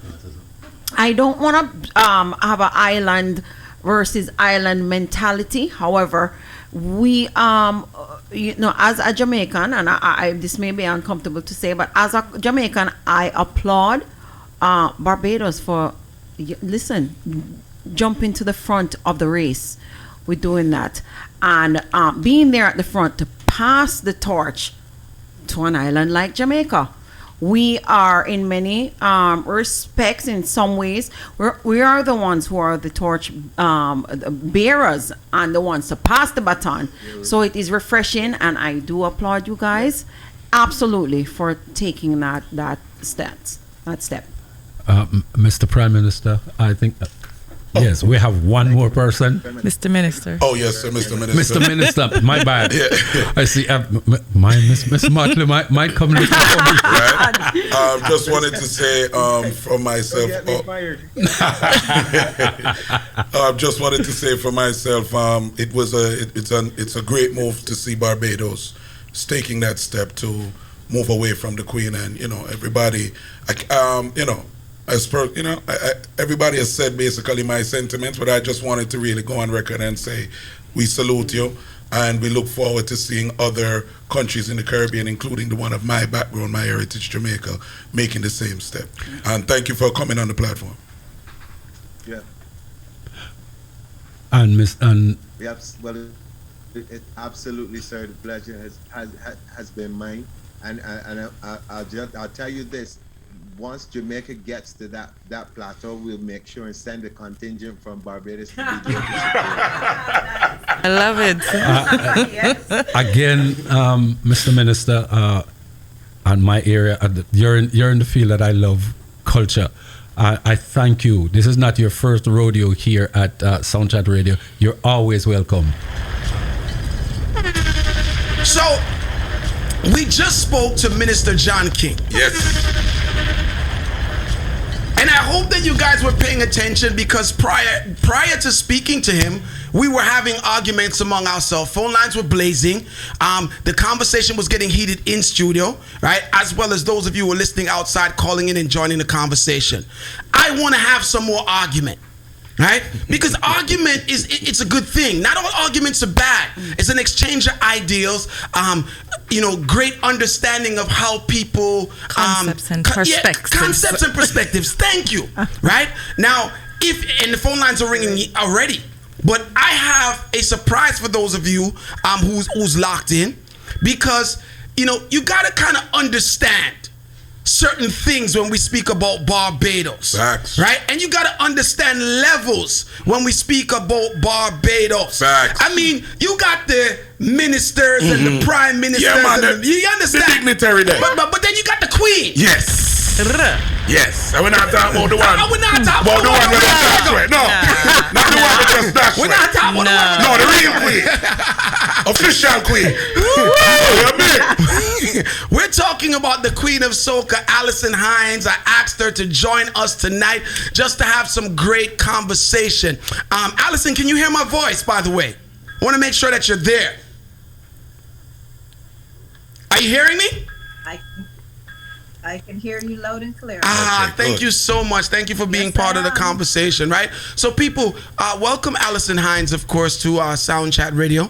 I believe it might be I think D-Life spoke to her, but it's my first time speaking to her here. Right. Honored, by the way, to have you on the platform, especially in the type of conversation that we are having. Earlier today, we started out speaking about how proud we are of Barbados and the fact that you guys have just moved away from the Queen. How was that making you feel? What was that like for you? Were you in Barbados at the time when it happened? Did you attend the ceremony? Talk to us a little bit about the climate centered around that happening for you.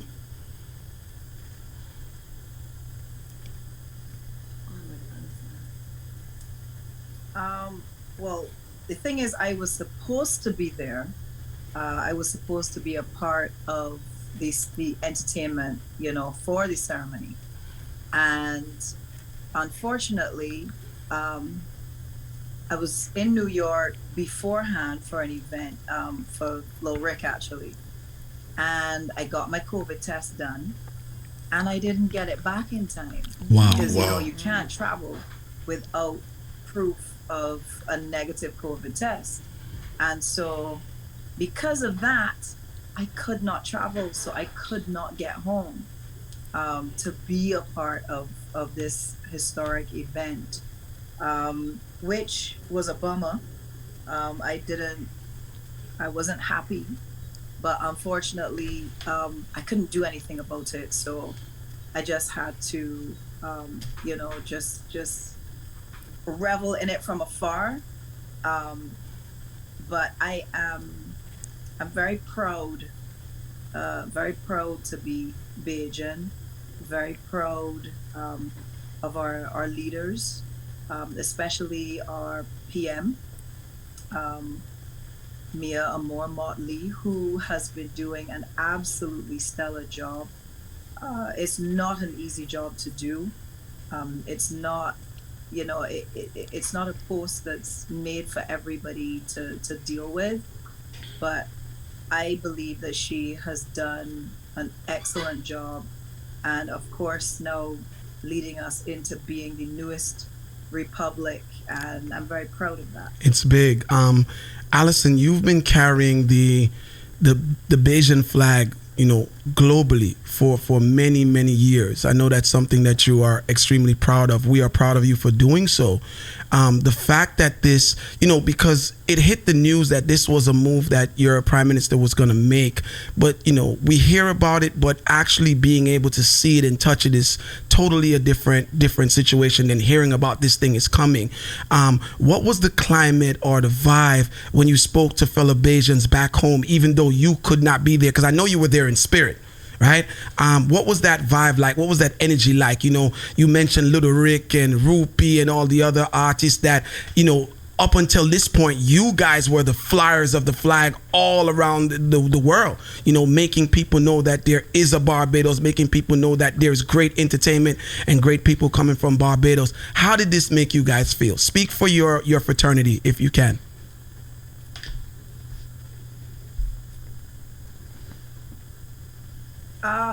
It made us feel very proud. It makes us feel really, really good. That something that, because a lot of times when it comes to politics, people say a lot of stuff. Mm-hmm. People say, "Oh, we're gonna do this, we're gonna do that," and things don't materialize, as you said earlier. But our prime minister is a woman of her word, and she stepped up and she did what needed to be done. And let me take this opportunity also to say that I am very proud to have Robin Rihanna Fenty as our newest national hero to be added to the list, which makes now 11, and she is the second female. And I am extremely proud of what Rihanna has achieved in a relatively short space of time, bearing in mind when she came onto the scene and what she has achieved globally. You know, this is what she has achieved is way beyond Barbados. But she has also assisted in Barbados. She's donated. There's a wing at the Queen Elizabeth Hospital that was donated by her, a section that was donated by her. And she's done other things when Barbados needed assistance and help, even just during the pandemic. She has helped out, you know, in those times of need. And she's done so much philanthropy. She's built an empire, an amazing performer, entertainer, and all the other things that she has achieved. She's achieved many, many things. And I just want to say how proud I am of our Bajan princess. I want to talk to Alison Hines, the Queen of Soca, someone who represents Barbados in a different way than most people hear you talk when you're having your casual interviews on radio, right? I want to get into your mind for a couple of minutes. There are people, you know, who say that Rihanna got it too young. You know, because, you know, in our Caribbean culture, we're used to our national heroes being deceased, right? Some people feel like the fact that she's got it so young, there's a risk that she will do something in the future, or something can happen in the future, which will then backfire on the country for making a decision at such a young, so young in her career. Alison Hines, talk to me about, you know, that type of stuff. Let's talk about that. How are you feeling about that? Is it a situation where you feel that there should be an age limit for the national heroes, or do we give people their roses while they're alive and, you know, give them the respect when they're you know, they can hear us giving us the respect and feel the respect and the love that we're giving them? What is your opinion on that?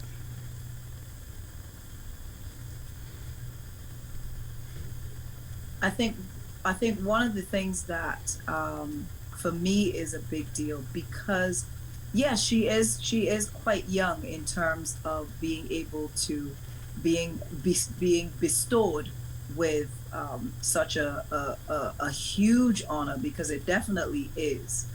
And as I said, she has achieved a lot in a short space of time, and she still has a lot more to do and a lot more to achieve. I mean, you know, she's nowhere near done. But I also think to look at it from the point of view of young people who are coming up in the country and in the world, she can also be an inspiration for the younger generations that are coming up, and having them understand that it doesn't mean that you have to get up in age in order for you to be able to be honored for Right. what you do, and I do definitely believe in giving people their roses when they're not only while they're alive, but while they're still active. You know what I'm saying? That is something that I think is very important.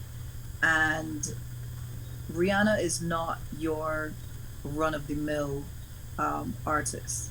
I mean, if you don't know that she is a business mogul, she is, you know, she has all of these things that are going for her, and I'm sure she has more things in the pipeline that are getting ready to come on stream, you know, within the next few years or so.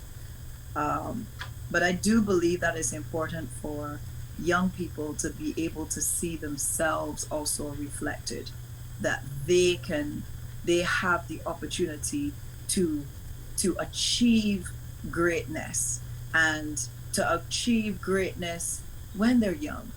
And you're right, there is always the chance that something could happen that could throw her off, that could, but we're all human beings at the end of the day. And whether we're 20, 30, 40, 50, 70, 90, 100, there's always that chance. But I think that, she has a good head on her shoulders. And, I don't think that she is going to take this particular honor lightly. I think she's going to take it very seriously. But she still has to be, she still has to live. She still has to be her. She is Rihanna, and why the world loves her is because she's true to who she is. Who you see is who she is, and that's it. Love her, don't love her, like her, whatever. That's who she is. You have been able to absolutely thrill generations. When I speak about entertainment and when we look at performers, one of the things we commend performers for is to be able to span over generations, to be able to be recognized, generation after generation. Some don't get lucky enough, and some, last for a generation, and that's good as well. You know what I mean? Because we can't erase the work that was put in, but some like yourself get to be able to entertain different generations, and now within the current generation that you are so relevant in and so visible in, I'm sure that you're seeing a change, and I'm sure that you're seeing where the generation is not willing to do the things the same way that the past generation has done it. When I look at what took place in Barbados, to me, it sends a message that, we are Bajan, and we just feel like it's time to do things a little bit differently. We've done it this way for a very long time, and we're grateful for that, but we want to move forward in a different way. Is that the cry of Barbados from your narrative, or am I missing the target?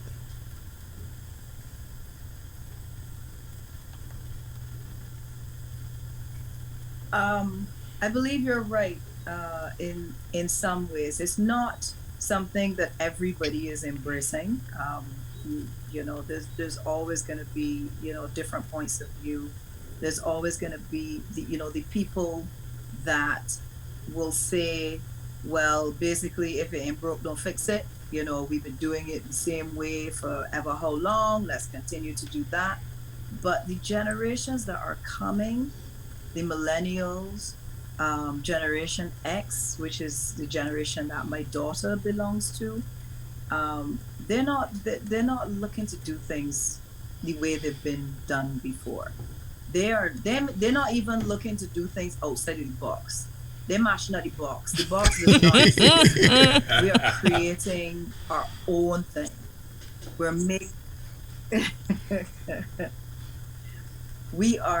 making our own way, and we're doing this, because they're coming up with technology that my generation has seen come into being. We know a world when there was no internet, there were no cell phones, there was no social media. We have seen these things come into being. They have been born into it, and so they basically hit the ground running. 2 and 3 year olds know how to manipulate a tablet, a cell phone. They know how to negotiate, the everything, the different apps and all these different things. So they definitely see the world differently, and I don't think that they don't see themselves as having limits. And I personally think that is a great thing, because I believe that we, to a point, have taught our people, and I can speak in terms of Barbados, to work for other people, to make sure and get that degree and get that master's and get all those things, which is awesome. Believe me, education is nothing to sneeze at. But to go and work for people, as opposed to entrepreneurship, as opposed to creating your own thing, making your own way, having your own business. And I think when it comes to the generations that are on their way, that's the way they're thinking. They're thinking, listen, I am going to create my own thing, and I'm going to bring other people on board, and we're going to do this. And I think that's what is happening in Barbados right now. That they're not willing to put up with stuff that maybe would have been dealt with before. They're like, listen, we don't have no time for that. We just need to get we need to get in it and get it done. And I love that. I love that attitude. I love that energy, and I hope that more people in our country and in the region as a whole will embrace that attitude, and embrace just going out there. Go and get what is for you. It is not going to drop in your lap. You have to go and get it. Those of you who are listening to Soundchat Radio, I'm speaking to the queen of soca, Alison Hines, right? This should not be the queen, confused with the queen that we just threw away. Right, but that's right. No. This is the queen that stays in Barbados forever. Yeah, man. This is our queen. This is the queen of Barbados. Alison, you've been doing what you have been doing for so long at a top level. You are a pioneer for entertainment coming out of Barbados. There's no way that I could stop talking to you tonight without asking you about the dress, the attire, which everyone is so much talking about with Rihanna. I know that you are an artist. I know that you take a lot of pride into how you look when you go on that stage. And I know you get dressy, girly as well. How do you feel about what people are pretty much saying about the fact that she was inappropriately dressed and she didn't have on a bra and, nipples were poking? Is that a big thing for you?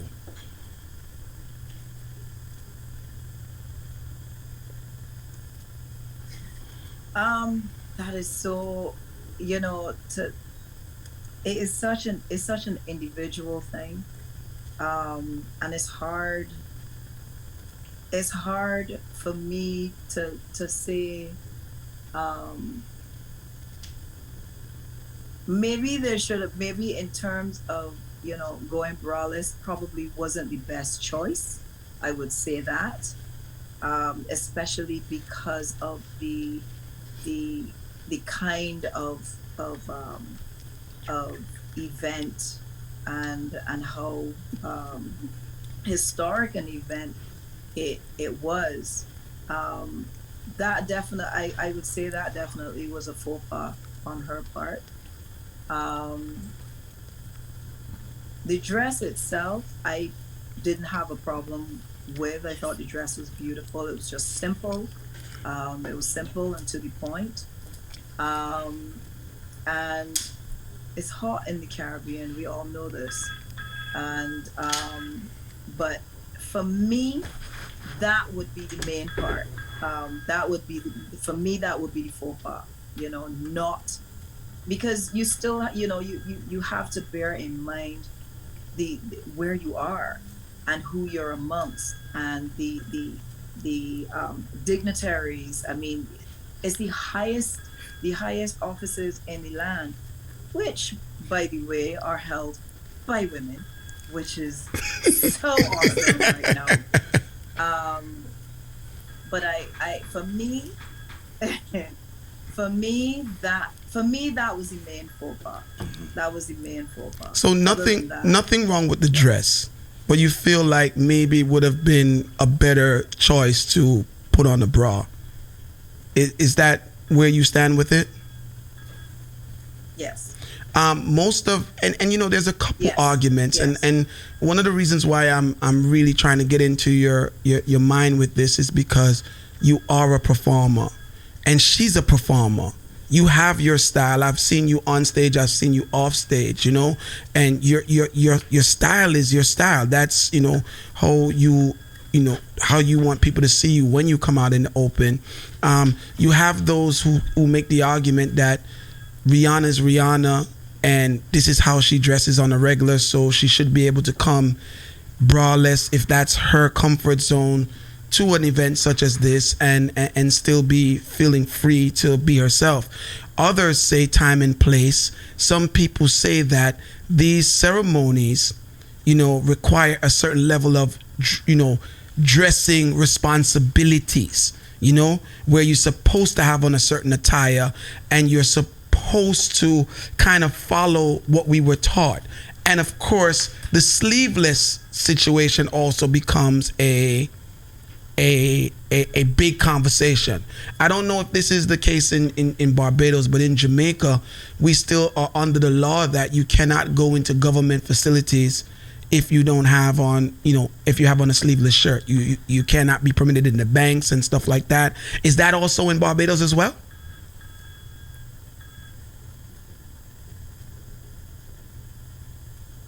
Yes, in government buildings specifically, in the bank not so much, but in government buildings, if you go, you have to be, your shoulders have to be covered, and you can't, in terms of women, you can't wear a short skirt or a short dress that's like, way above the knee. It should at least be to the knee. And certain other things, you can't have, curlers in your hair, you can't, because it's a place, I guess, not only is it a place of business, but it's a government building. So there is a and I personally sometimes have an issue with it, because sometimes there's common sense that needs to be used, and I find that common sense isn't always used. And people take everything can take things very literally. But Michelle Obama, when Barack was president, there was a similar thing where she turned up in sleeveless tops and sleeveless dresses, and it was her, she was just being her, she was, and yes, it wasn't what was done by previous first ladies, but she was different, and she was like, listen, I'm gonna do what I'm gonna do, and she did it in a very classy way. So even though there was that fight up, it didn't stop her from being who she is, and she didn't look out of the way. She didn't look vulgar in any way. She still looked classy. She still looked beautiful. And sometimes I think there needs to be a little bit of wiggle room sometimes. Listen, those of you locked in, we are speaking to Allison Hines. I definitely have to thank her to be part of this conversation. It's big. It's a big thing for us to have the Queen of Soca here with us as we celebrate what took place in Barbados. I know the phone lines are blazing, so I want to leave at least a half an hour for us to go back to our argument, right? But you've heard Allison say, well, maybe the bra could have been considered, right? Minister John King said that, listen, I didn't have no problem if my daughter wore that. I would be fine with it, and my daughter's the same age of Rihanna, right? So I didn't want to have these conversations without a Bayesian perspective. I didn't think it's right, right? And who else better to speak to than a minister and then the Queen of Barbados the real herself, queen. right? So Allison, thank you so much for your input. I hope you keep listening, because we are about to rumble. Oh yes. Because people want to get through, and some of us are still, under the colonial teachings of, how to dress and how not to dress, and some of us are saying it's time to just free up the vibe. You know what I mean? So please keep it locked with us, just so you can hear what some of your fellow Caribbean people have to say. And thank you so much, Allison, for being part of the conversation. Love and respect. Love and respect at the science. Bless So up. guys, what do you think about tonight's conversation? 718-554-8598. Call you live. Talk to me. I gotta make it short. Good night to you and your guests. Yes, my brother. Try to make it short. The phone line them a place and we have half hour. Go ahead. All right. I just want to say to my princess, hi to my princess, sir. And if she don't bathe with a rod, I will bring a rod and bathe her. Thank you. All right. 718-554-8598. Whatever that means, call you live. Call you live. Hello? Yes. Yeah. What I want to say, right? What I get to understand is that if you come from a poor country and come to America and make it from a poor neighborhood and become a millionaire, become a hero. And I guess I don't respect that because everything them up on the internet not getting erased. I'm saying Rihanna do a lot of things out of the picture on the internet. You understand me? She had the lines, she had the porno, she had do a lot of stuff. For me, I know her as a hero. So you don't like the fact that she's gotten the hero status because you think that she's doing too much different stuff. They could have given her something, but not a hero. Not hero. So she's not a hero in your eyes, all right? 718-554-8598. And those are the type of calls I want to have, right? I wanted to have a Bayesian perspective in this conversation. It was needed. And we got both sides. Yeah, it can't just be yard man alone at talk about Barbados. No, that don't make sense. You understand? That don't make sense. Want some Bayesians in the conversation. Them Call for you live. Hitman. And we got both sides of the Bayesian. Yes, we got the entertainment aspect and we got the political aspect. Call you live. Yeah, respect to the queen. Respect to the queen. What, listen, hold on, stop. Which queen you talking about? We only respect one queen. The queen in the studio, the queen. No. Only one queen. You mean Miss Hines? You mean Miss Hines? Miss Hines. Okay, all right. Go ahead, my brother. boss. So we're the king and a queen. Yeah. Go ahead, my brother. Classy lady, love her, Miss Hines. Keep up the good work. Give thanks. 718-554-8598. That's a good observation. We had a king, John King, and then the queen, See right? there? Of Barbados, the real kings and queens of Barbados. See Call there? you live. Pretty interesting interview. But truth be told, I never expect anything different from the minister regarding Rihanna. He's being diplomatic. For him to have said anything different would be suicidal. And secondly, he's in the entertainment business. I'm sure his daughter just like that. So, who has two games? So you didn't expect him to say anything different than what he said? Oh no, come on. Okay. Kidding me, could be a that. And in my view, Barbados are business, but for me, she just like Bob Marley, they're like national treasures, not heroes. But because hero is a universal word, so it doesn't matter who say, well, we have our rules and standards of being a hero. The word hero is not limited to one particular country, the universal term with certain connotation and certain things to it. So, it kind of water down Marcus Garvey. So you're thinking that Rihanna waters down Marcus Garvey? Interesting. Okay. I've heard that train of thought before. That you have you're putting a cultural icon in the status of someone who's changing social norms, who's changing political perspectives, that they should not be held to the same standard. That's another interesting conversation. I wish somebody brought that up. And my response to that would be Marcus Garvey is Jamaica's national hero. Rihanna is Barbados' national hero, and they have different criteria. Right. So what's because we again we also have to understand, when we argue and we jump up and we start to criticize different islands and stuff. Everybody doesn't have their same criteria to identify their national hero. Right. So we can't think that the standards of Jamaica is the only standard that determines the national hero criteria for across the Caribbean. Not if we're going to respect sovereignty, which is to say that we respect every other country's right to do, just like Jamaica have a right to do, and we're Jamaicans. And just one other thing too, as Mr. King had said, it's also time. We're in a different time. Right. This is true. Call you live. Some people might not know that Alison Hines was born in the UK. But in 2015, there was some controversy in Barbados after they named the Cape Campbell Sporting Facility after Usain Bolt. And a discussion on the Gil Bailey show, a caller called in and says, do Barbados have any hero?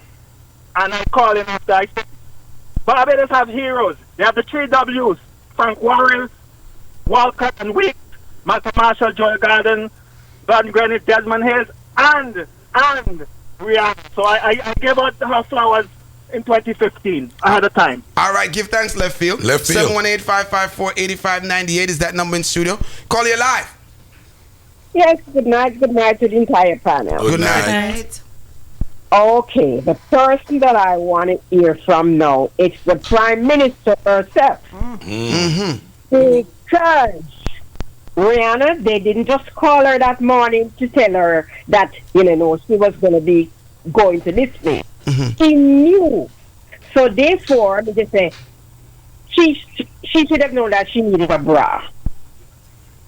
So therefore, I just say, with all what they're calling and talking about, she and a diamond, I understand all of that. But just say, then, or that attire, she needed a bra. The dress is beautiful. Just say, then I like the dress. But then, her nipples were showing. And just say, for that occasion, no way. So therefore, I want to hear what the Prime Minister is going to say about that. That's the person we are waiting on. Okay. 718-554-8598. Call you live. Ken, I'm going to tell you a thing. Jamaica still living in the 60s. Them can't move forward. That's why I see the crime rates are high down there. The law with them up on the book down there, I'm in the 60s. No, don't start that Barbados. That's all I have to say. Big up yourself. Okay, so everybody in Barbados smart. Big up yourself. 718-554-8598 is that number in studio. Very good. Call you live. Yes, my brother. Rihanna is a hero because in the hospital, nobody talk about that part, right? They want to talk about the dress. But she has hospitals, she get a ventilator, she has school. That's more of a hero. She's like better than the government too. All right. And here's another thing that I want to throw out there, right? We got to understand that heroic deeds are going to change from generation to generation, right? Yes. And if we still get, and again, I'm not putting Barbados over Jamaica, but I am saluting Barbados for change. Changing the narrative. No. I think that deserves an applause. Do we as Jamaicans have a certain amount of shame that we're carrying because, going back to the Bob Marley thing, that we have not put Bob Marley as a national hero, and are we allowing the 1%ers to dictate who is called a hero? But one of the major things, in my opinion, that stops Bob from becoming the national hero is the way Jamaica decided to define who is eligible for the national hero. Right. Yeah. Right? So that's another thing. I just did something for the Gleaner on that today. The standards are evolving. There's a committee that decides how the standards get changed. They have the people who pick them, but there also is a committee. What I'm saying, in this case, when you look at Barbados and Jamaica, two different things. The 3 W's were cricketers. They were sportsmen. They became heroes because they were sportsmen. Look at Rihanna's accomplishments. Stands heads and shoulders. So if you can pick 3 cricketers to do it, why Usain Bolt can't have it? That would be for Barbados. No, I'm talking about standards here now. Right. There's a consistency across the board. If I grew up hearing about Weeks Warren and Walcott and Alfred Valentine and George Headley, but what I'm saying to you is simple. If 3 cricketers can become national heroes, look at what she's come. Remember what Minister King said? He said she got up at age 18 when Jay-Z then found her in Barbados and said, I'm going to build my empire. Look at that $1 billion empire that she's built and look at what she's doing for her country. Is that any less than what Weeks Warren and Walcott did? No, nobody, for Barbados standard, no. There was one thing that I said that it was about giving it to her at the time, at her age. And one of the things that I always said is, and I'm to agree that that might be a problem because that's a slippery slope. Because but it's a slippery. I'm sorry. Go ahead. Yeah, because because as we all know, and I'm not expecting her to do anything or anything like that, but life is life and things happen. The reason why most national heroes are given that at the time they're very old or them dead, because them life finished. There's no more mistake them can make. There's nothing else them are gonna do to bring disgrace. Once you do give this person that flag and say you are the national hero now, anything that she does now that can bring disgrace is going to be a problem. But again, I salute Barbados because this is a chance that they are willing to take. Right. The norm. Right. That's all I'm trying to say. I agree on both. I agree on both It's the no. Iron Voice has an absolutely good point. Yeah. I'm not arguing that. Right. But remember I said we don't need to argue from one corner of the room. We need to argue from four corners. Exactly. And isn't this some way in some way saying we trust you to do it?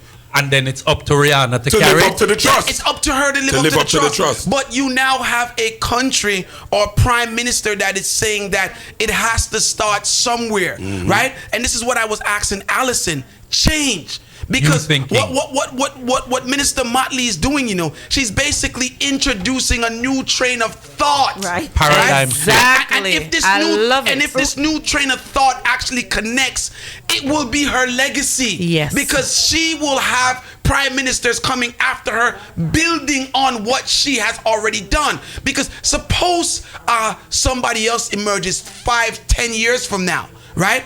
What the stance will be is, we can give it to him or her because Rihanna got it. Well, so it's about creating a new benchmark. It's creating a new benchmark. Thank you. Right. Now, when we look at Jamaica, right, you're going to argue about Bob from now till Wapi kill Philip. Right. Because the way we have structured, right, who becomes national hero, Bob does not fit that criteria, on paper. Right. So what Jamaica would have to do is change, tear up the blueprint and make a new one. And say to hell with however we did it before. We have been This called is what it is doing now. Right. This is what it is. Or they can just make an adjustment. They don't have to get rid of the old one. Let's be honest, you know, right?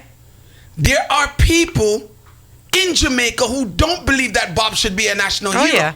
Well, you're always going to get that. Now, people that don't believe Rihanna should. Right. Now, if you look at it, we can also argue that, listen, Usain Bolt could be a candidate for national hero. If Weeks World and Walcott are, yes. If he was in Barbados, he would be a national hero. Oh, yeah. Shelly Ann would be a national hero. Let us look at this way.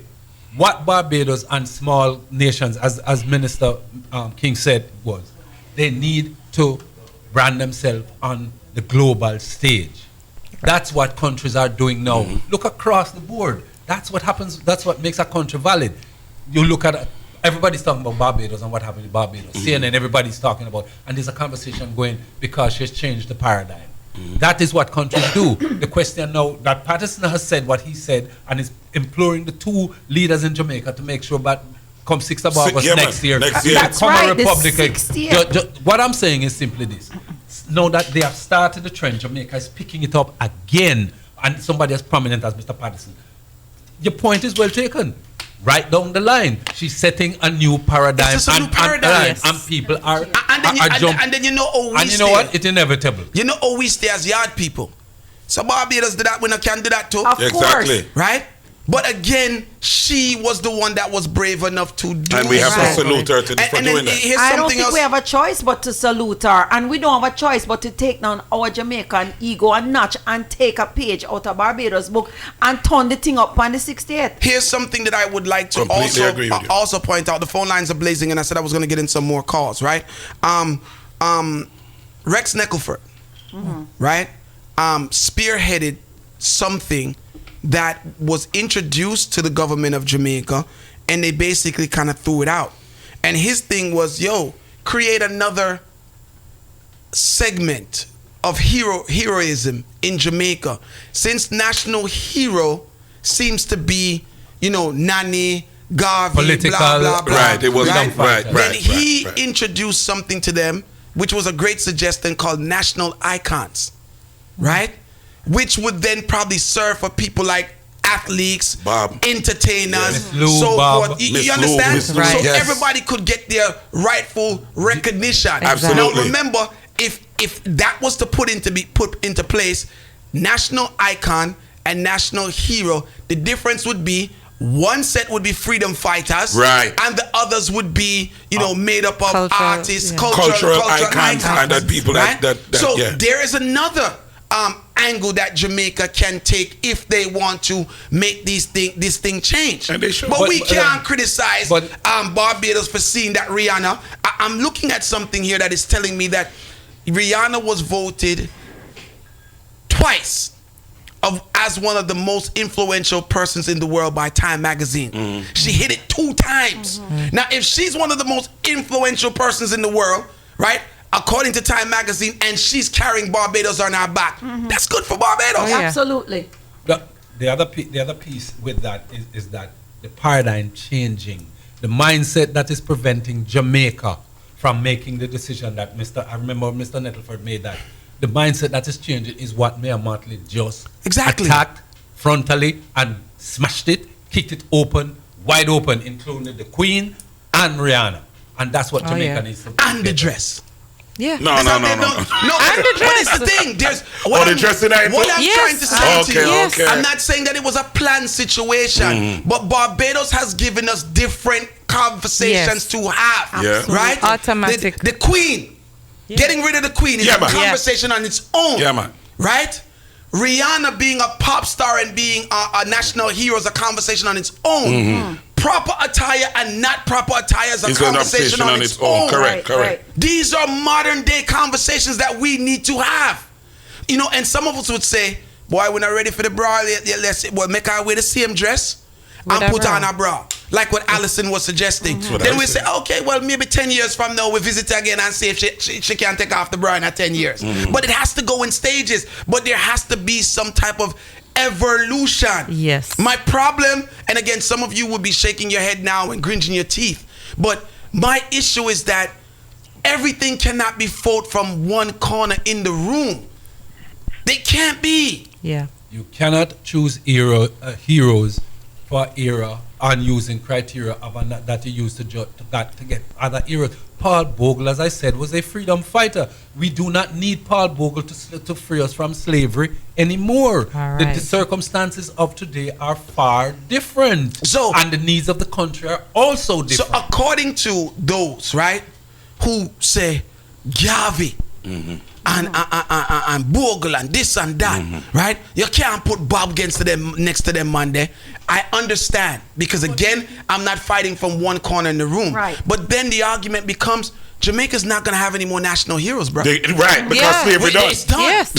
What y'all gonna do? So we're stuck right there. We gotta move on. Stuck right there, so. Yeah. And it can't work. So how do you, and my question to you would be, rhetorically to that is, how do you honor somebody who has accomplished as much as those heroes in the past have accomplished? Now, how do you honor them if you can't have any more national heroes? Well, is this a numbers game? Right. That is my point. How do you honor them? And again, so we will argue, we'll make the point of Garvey. We'll make the point of, all of these other brethren that really have done their contributions. Nani, right?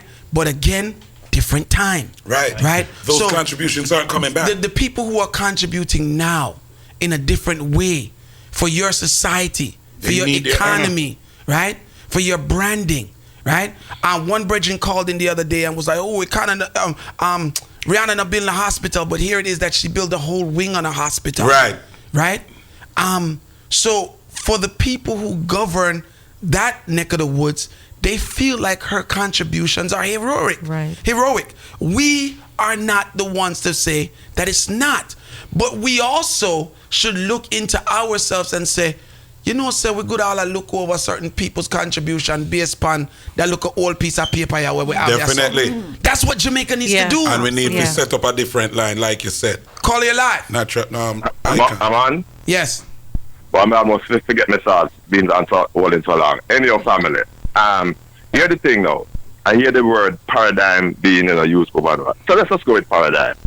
That, for instance, technology platform evolved absolutely from radio to television to social media. But guess what? No move. Morality stays the same. regardless of the age, from Methuselah, Adam and Eve till now, whoever, regardless of religion, there's a modicum of decorum which we expect people to do. And so, for instance, thank you for bringing up the article that she was even mentioned twice by Times Magazine. Therefore, she's global. Guess who Times Magazine also in 1935, around sometime there, highlighted? His Imperial Majesty Haile Selassie and Queen Empress Menen. So these modicum, we don't tell me about what we call time change. There are certain things that are timeless. So, for instance, if I have my daughter, or my stepdaughter, or whatever, if I'm a teacher, do girls now just come into the classroom, whoever they want to come and say, by the way, time change, and dress over the one. One time, a couple years ago, Bill Maher, some of you are familiar with Bill Maher, he used to be on ABC 7. Mm-hmm. Right, right, that's where he used to be. And there was a gentleman, man was on it. You could see the man was in a short coming in at the studio. You could see the man bald. I was sitting there watching the TV. And Bill Maher said, hey bro, you can't come in the studio like that. That is why sometimes you see people tell people, the dress attire that they wish, you're right. And you're advertising and this sound that, if you go into certain places and want certain big modicum of behavior. So I am going to say she was inappropriately dressed up for the occasion. What next she's going to go to next time without her panties on the stage, and so because she's a girl, I think she do. These are certain norms and behavior that, and plus she's a role model, not just for Barbados. Forget about Barbados. She outgrew Barbados. She's global, so therefore young people are looking up to her. Right? These so-called role models. Yeah, but you see, people are looking up. People are this is the corner. Hold on, this is the corner. Right, this is the same corner that I'm speaking about, because she's already a global icon because of young people.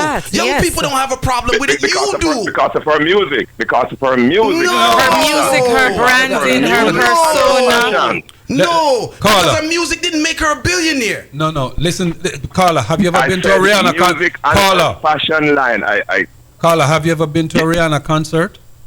What's the point if I've been? No. Because the same point. Let me tell you what the point is. Yeah, what the point is. The same people that you're telling me only love our music, they see her dressed the same way, and it does not change.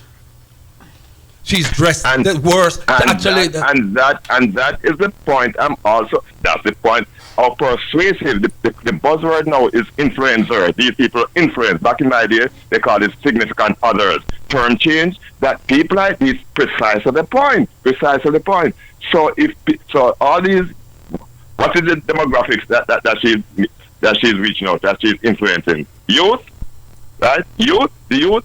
Mm-hmm. All right, the demographics. So therefore, that's exactly the point. That's why when society bestows these things and they look up to you.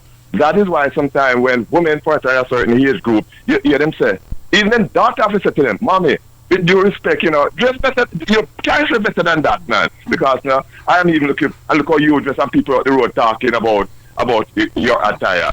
So therefore, as a role model, as a global role model, right, then she needs to set some really basic standards. I think I hear what you're saying, that she is going to set because she's globally persuasive, that she could set a new norm. But you're saying set a new norm but not turn your back on decorum is what that's basically what he's saying. I think that's what I'm getting from his argument. I would hope that it would be something similar to that. Well, the bottom line is Rihanna is Rihanna, and the reason and it is already she is already an icon. She's already a concept. She's already a brand. The phone lines. It's not like she's trying to create something. This is what she is.